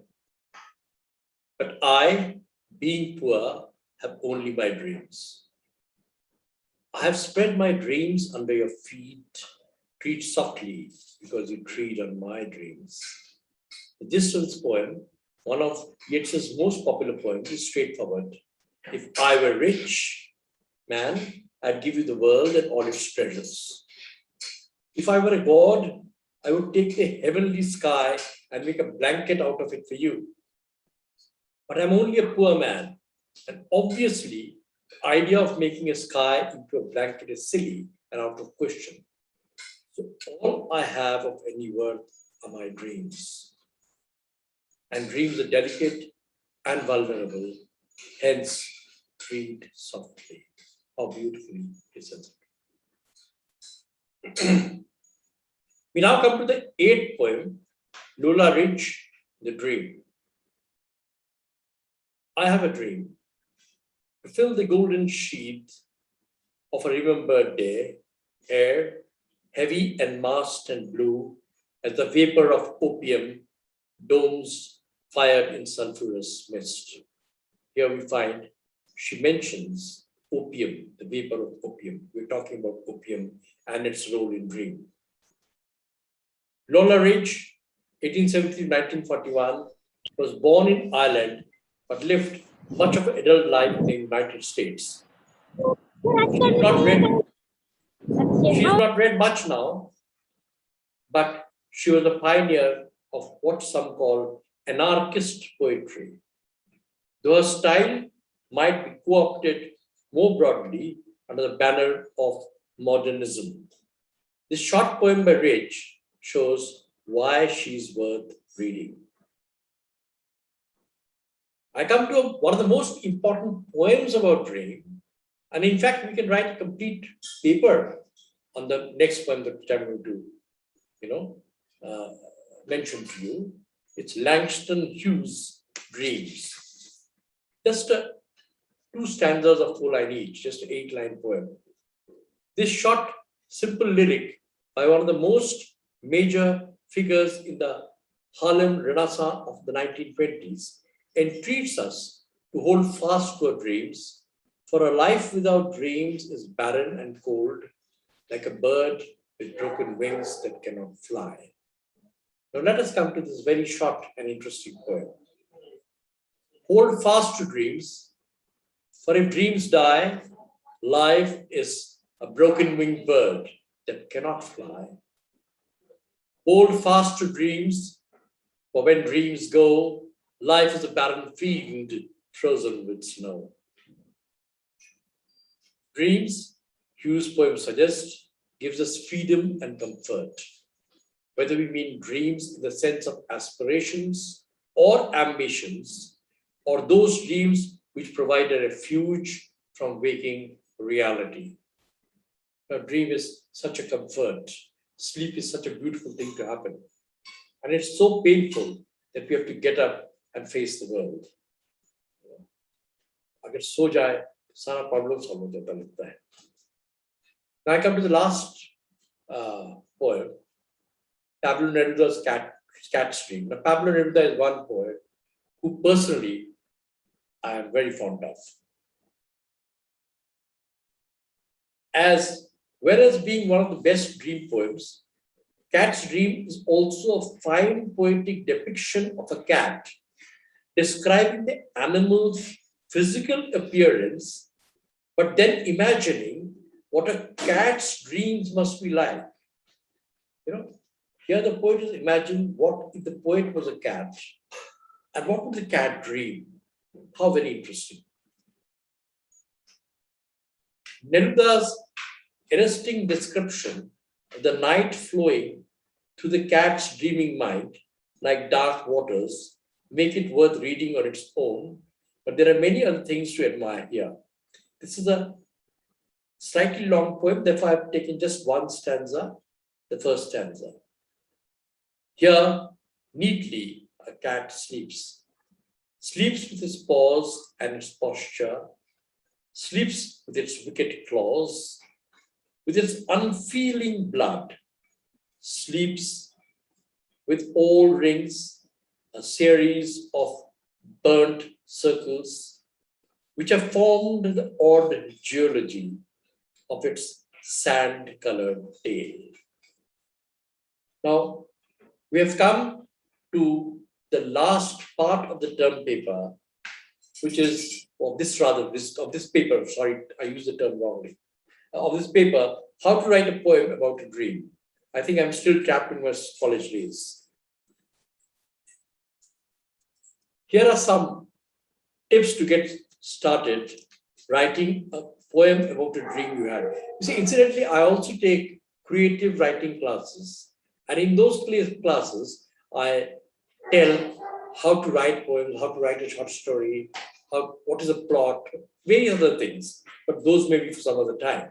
Here, since we're talking about poem and dream, let us, confine ourselves to a poem about dream. Now, suppose if I have had a dream, how do I write it? But before I come to this, I should also tell you something very interesting. There's this new genre of dream, which is called lucid dream. You see? And it is a practice. It's connected with this, therefore I'm telling you. It is a practice whereby the dreamer is taught a few things, whereby he can control and understand what he's dreaming. He's taught to observe his dream objectively, not only subjectively, and how he should get up fast and record his dream. The faster you do, the better it is for you, because otherwise the dream would be lost. Dream memories are very short, extremely short. We get busy with something or the other, and you totally forget what you had dreamt about. So these lucid dreams are very important when we are dealing with dream or how to write a poem about a dream. Now the tips about writing a poem about dreams you've had. Now there are 5 tips. We are coming to the very end of the presentation. Story. These are the elements which should be very careful. Story. Dream must have a story. Even if the story was unfinished, when you're writing, the story should be complete. Dreams are stories that the minds create. Some of the most elaborate ones have a beginning, middle, and end, as well as a conflict and resolution. So just like a story, it has all the elements. There's all the drama. If you are the one who can, practice these lucid dreams, the more lucid, the more elaborate, you have all the elements, and it makes easier for you to write poems or write stories or whatever about your dreams.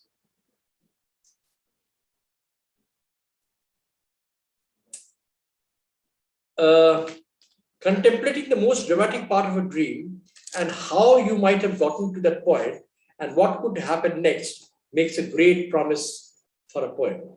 I'm repeating it again. Contemplating the most dramatic part of a dream. Just as Wordsworth said, you should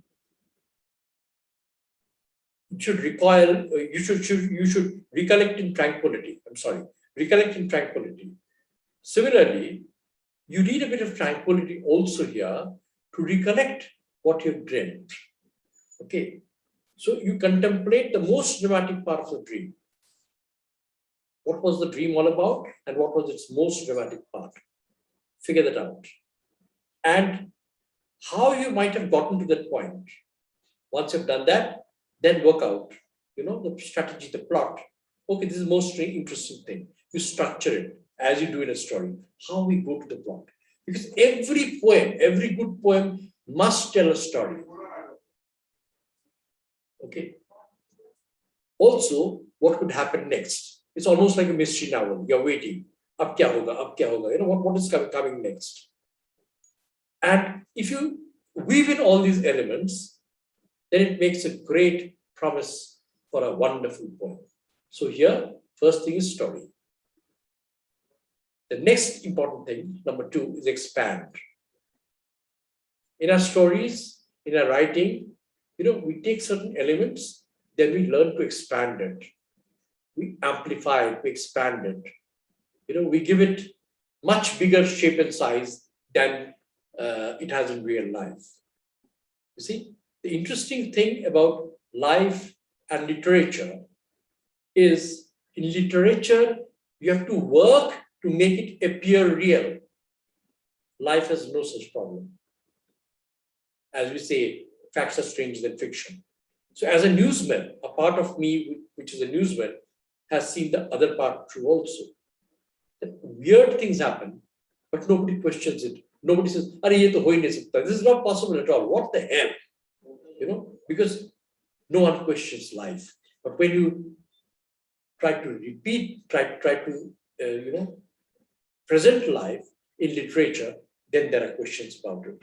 And we as writers and poets, we have to be very, very careful how we go about it. So next is expand.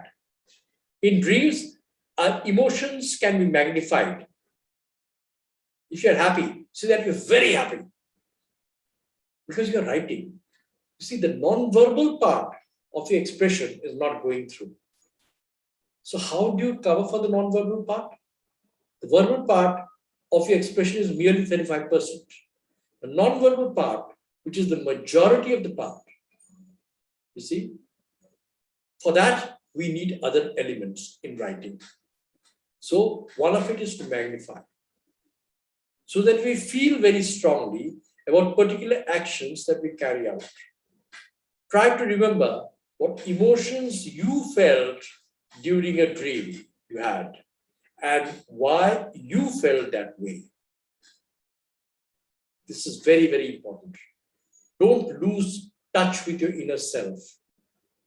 What you have felt and why you felt, would help your reader understand you.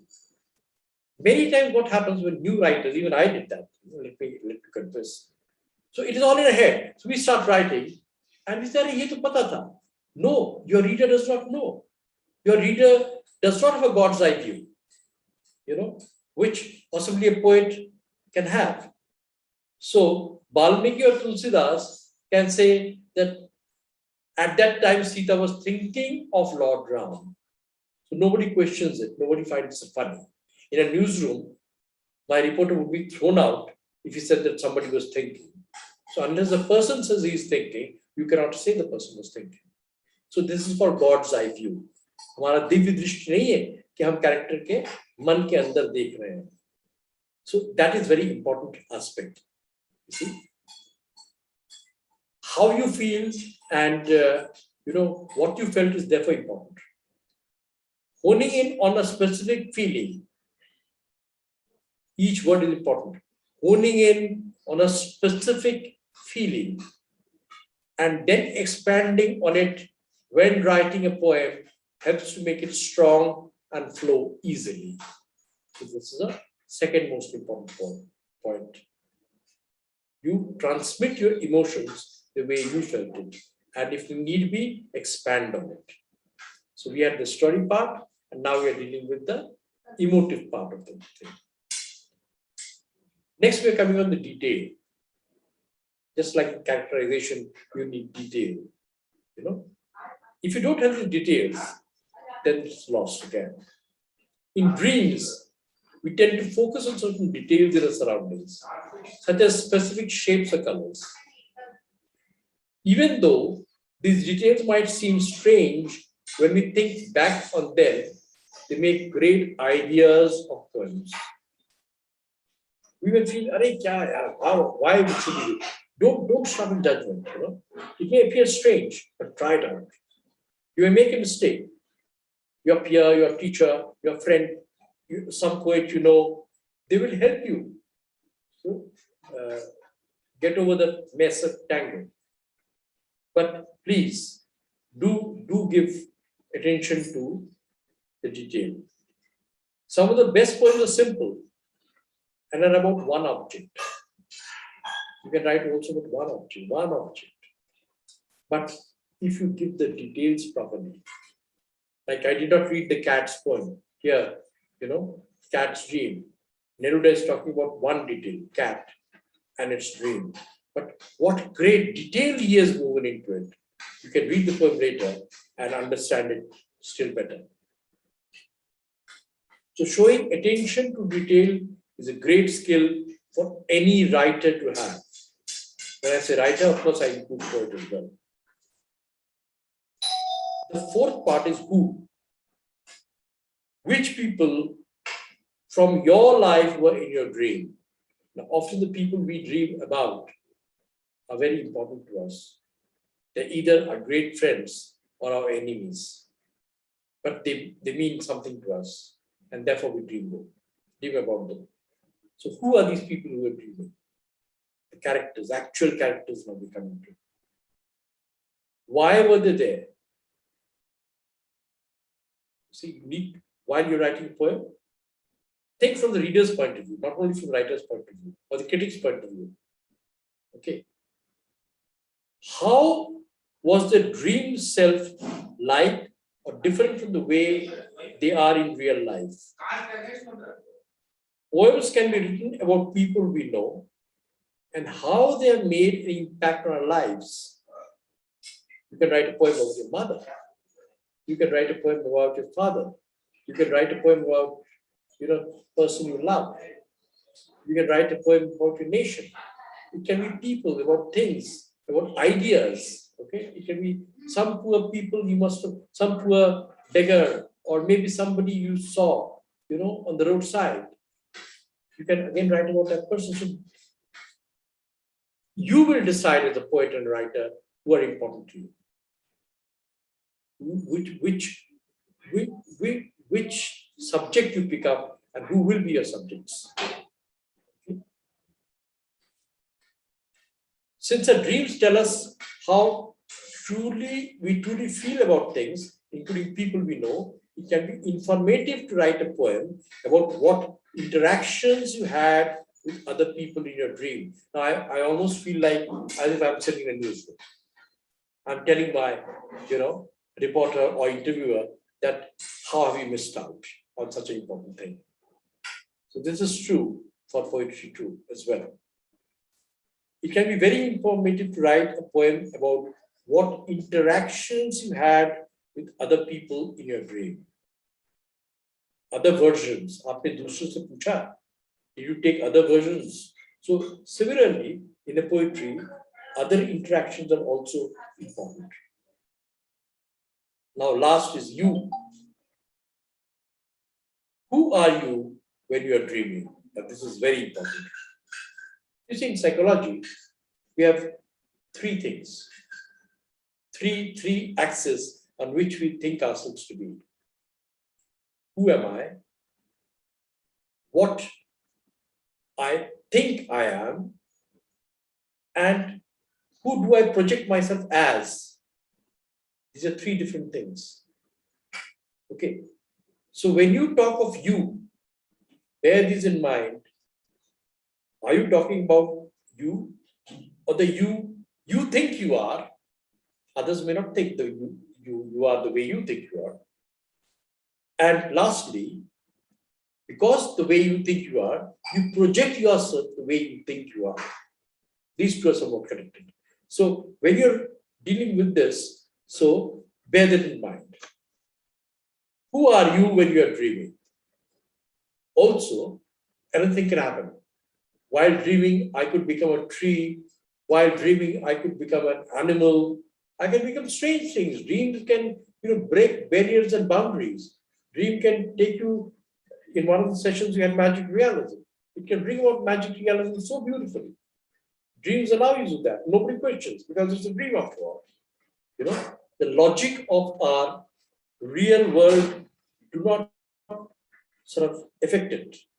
Often in dreams, we are exaggerated forms of ourselves, or we are who we truly wish to be. Who are we trying to project ourselves as? हम जो चाहते हैं बनना, क्या हम बड़े साहब हैं? क्या हम राजा हैं? Am I a king? Who am I? Am I a saint? So who am I? So how am I projecting myself as? So that the dream will help us understand. Writing a poem about the person you are in your dreams and comparing that person to who you are in real life can help you turn into the type of person you truly want to be. Thank you, friends. This is the end of the paper. Thank you, sir, for your superb deliberation. You have explained the theories related to dreams and facts and writings about opium addiction lucidly. The poems you recited about dreams were marvelous, and the tips you gave very, very useful. I'm sure all the participants have been benefited immensely from your thought-provoking speech. Thank you very much. Now I call upon chairperson for the session, Dr. T.S. Vardarajan, to share his valuable inputs on the topic and sum up the session.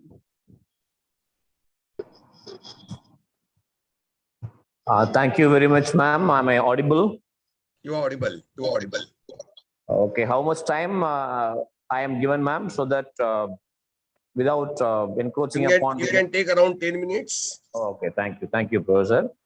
And before I get into the actual process with which this very conference was organized, kudos to Professor Arindam Roy for his fantastic deliberations on the role of dreams in the poetic composition process.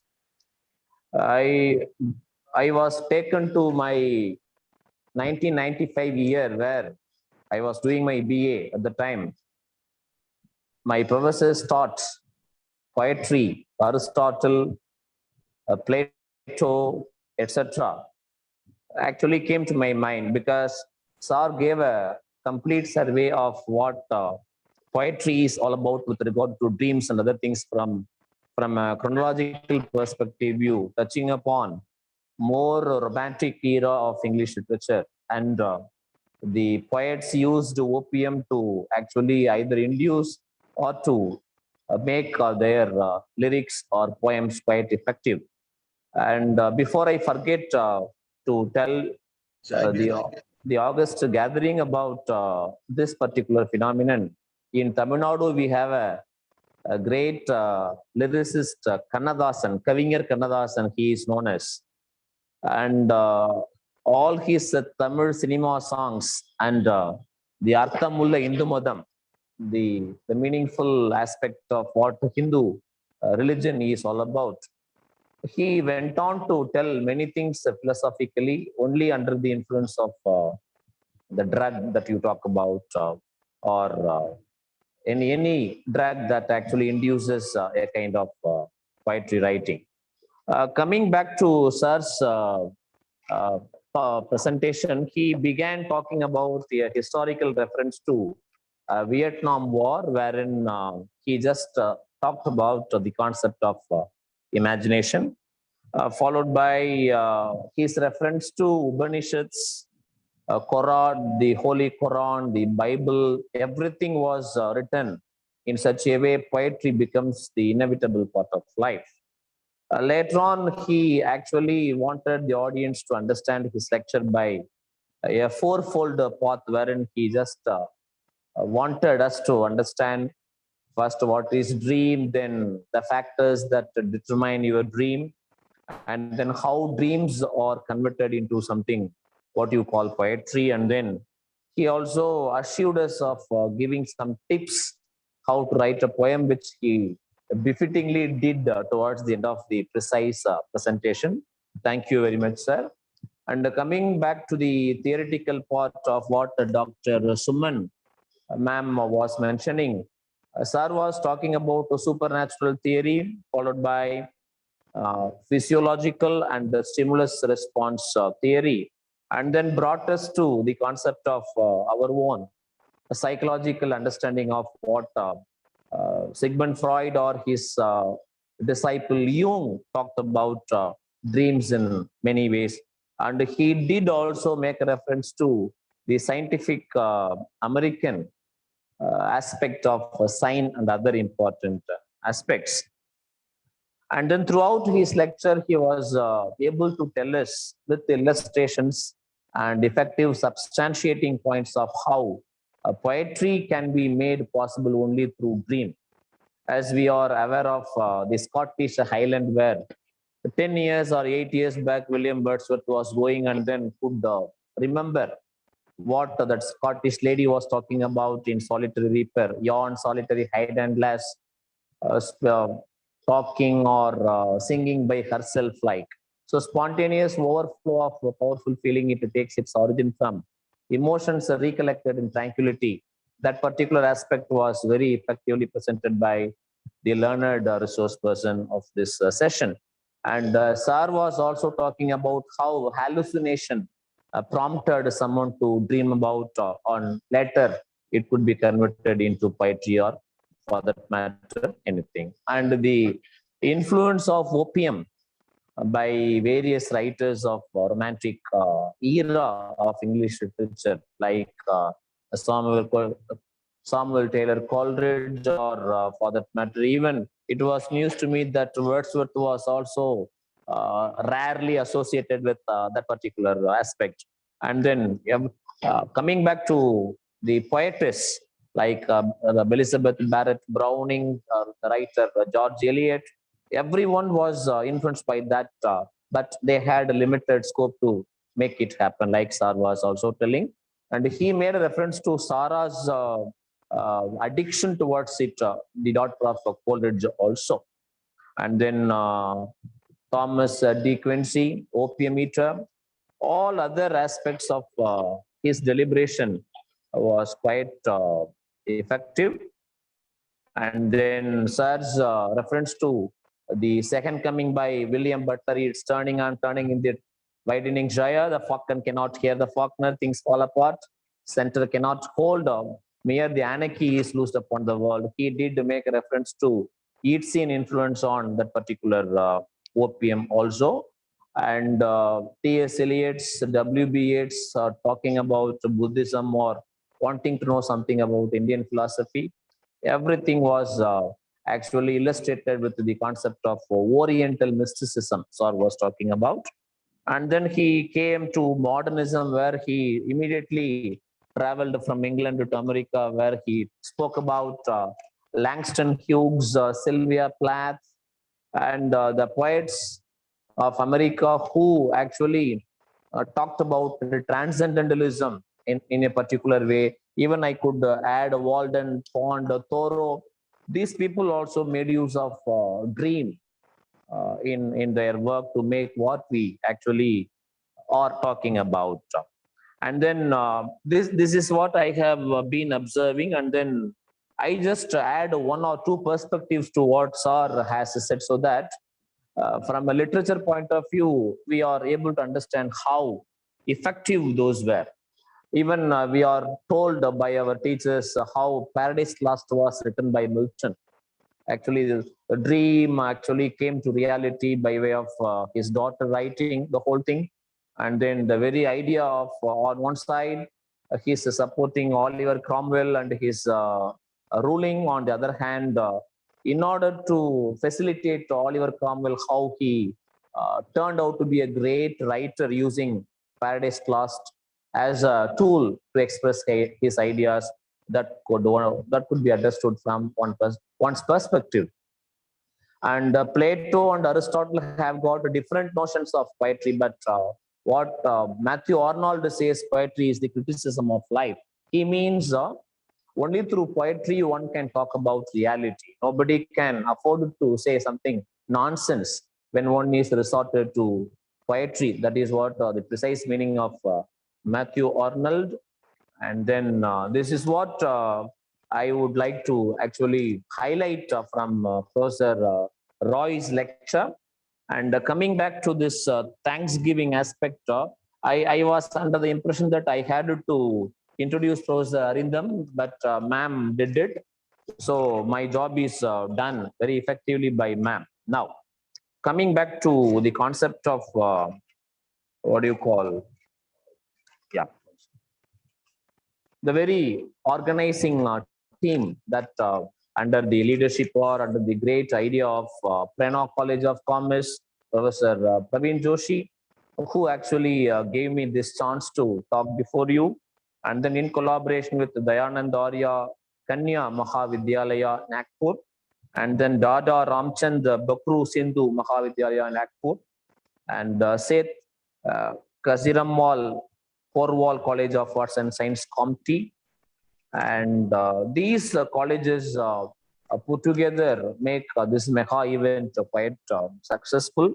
And day one, even Dr. Professor Haque and I are Facebook friends, but when I saw her talking in the afternoon, I was really taken aback by her clarity of expression. But I had a class between 1 and 2. That's why I could not join earlier. My apologies for that. And once again, I thank Professor Joshi, the NCC officer, the strict officer, the honest officer, who is firing on all cylinders academically and also instilling a kind of patriotism among his children, his students through the national schemes and National Cadet Corps.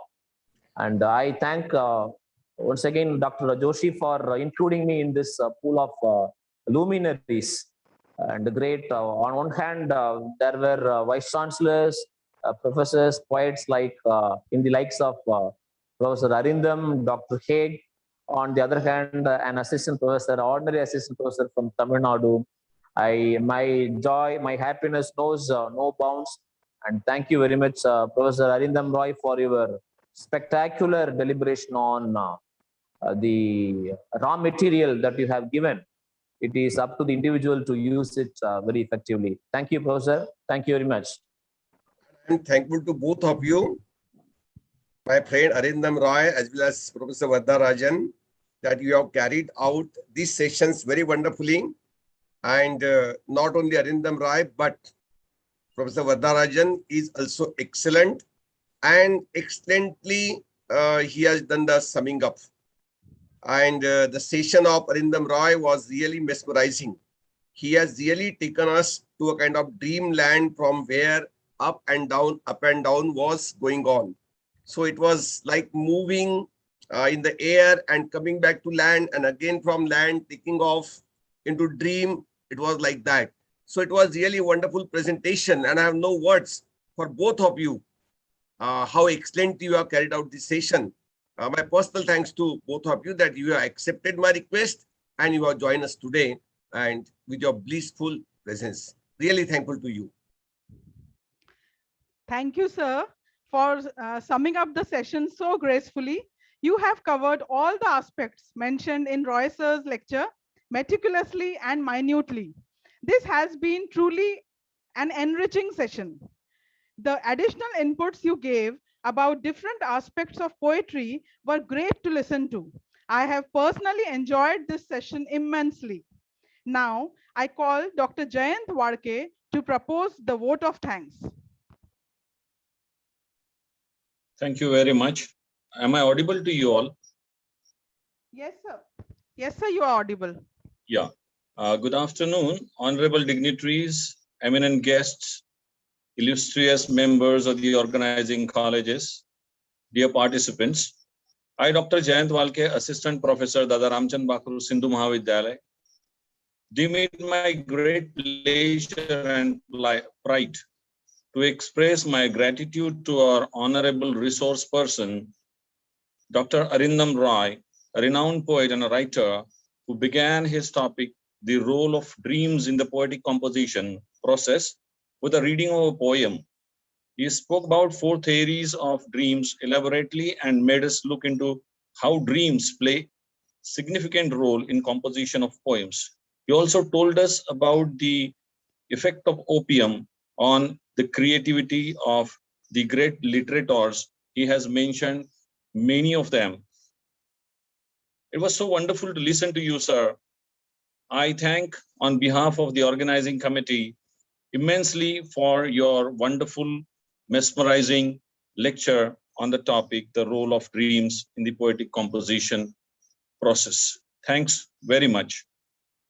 Similarly, on behalf of the organizing committee, I thank Honorable Chairperson, Dr. T.S. Varadarajan, Assistant Professor, Department of English, Tyagarajan College, Tamil Nadu, for his valuable and insightful remarks which benefited the attendees of this conference. He lucidly summed up the lecture of Dr. Arindam Roy and dreams and its role in poetic composition. Thanks very much, sir. I immensely thank Dr. Praveen Joshi, Dr. Sujata, Dr. Leena, Dr. Chetna, Dr. Suman, and all the other members for their immense efforts in making the first day of the conference a successful one. I am aware I would fall short in my duty if I do not appreciate the enthusiasm of our keen listeners who attended this session and put their remarks also. So thank you, dear friends. Last but not the least, I thank who have worked and helped in making this session a memorable one. An announcement for all.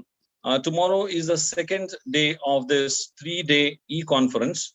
Kindly join in time. Thank you. May I have Dr. Praveen Joshi, sir, the permission to declare that today's sessions are over, sir? Yes. Now tomorrow we join at 11 o'clock. All the participants are requested, all the guests are requested to join tomorrow at 11 sharp. And thank you, Arindam Roy, sir, and T.S. Varadarajan, sir. Thank you very much. Thank you. Thank you. Till then, take care. Bye-bye. Thank you. Thank you, Professor. Thank you very much, all of you. Thank you. Thank you, sir. Thank you, Arindam ji, Roy ji. Thank you. We are ending this.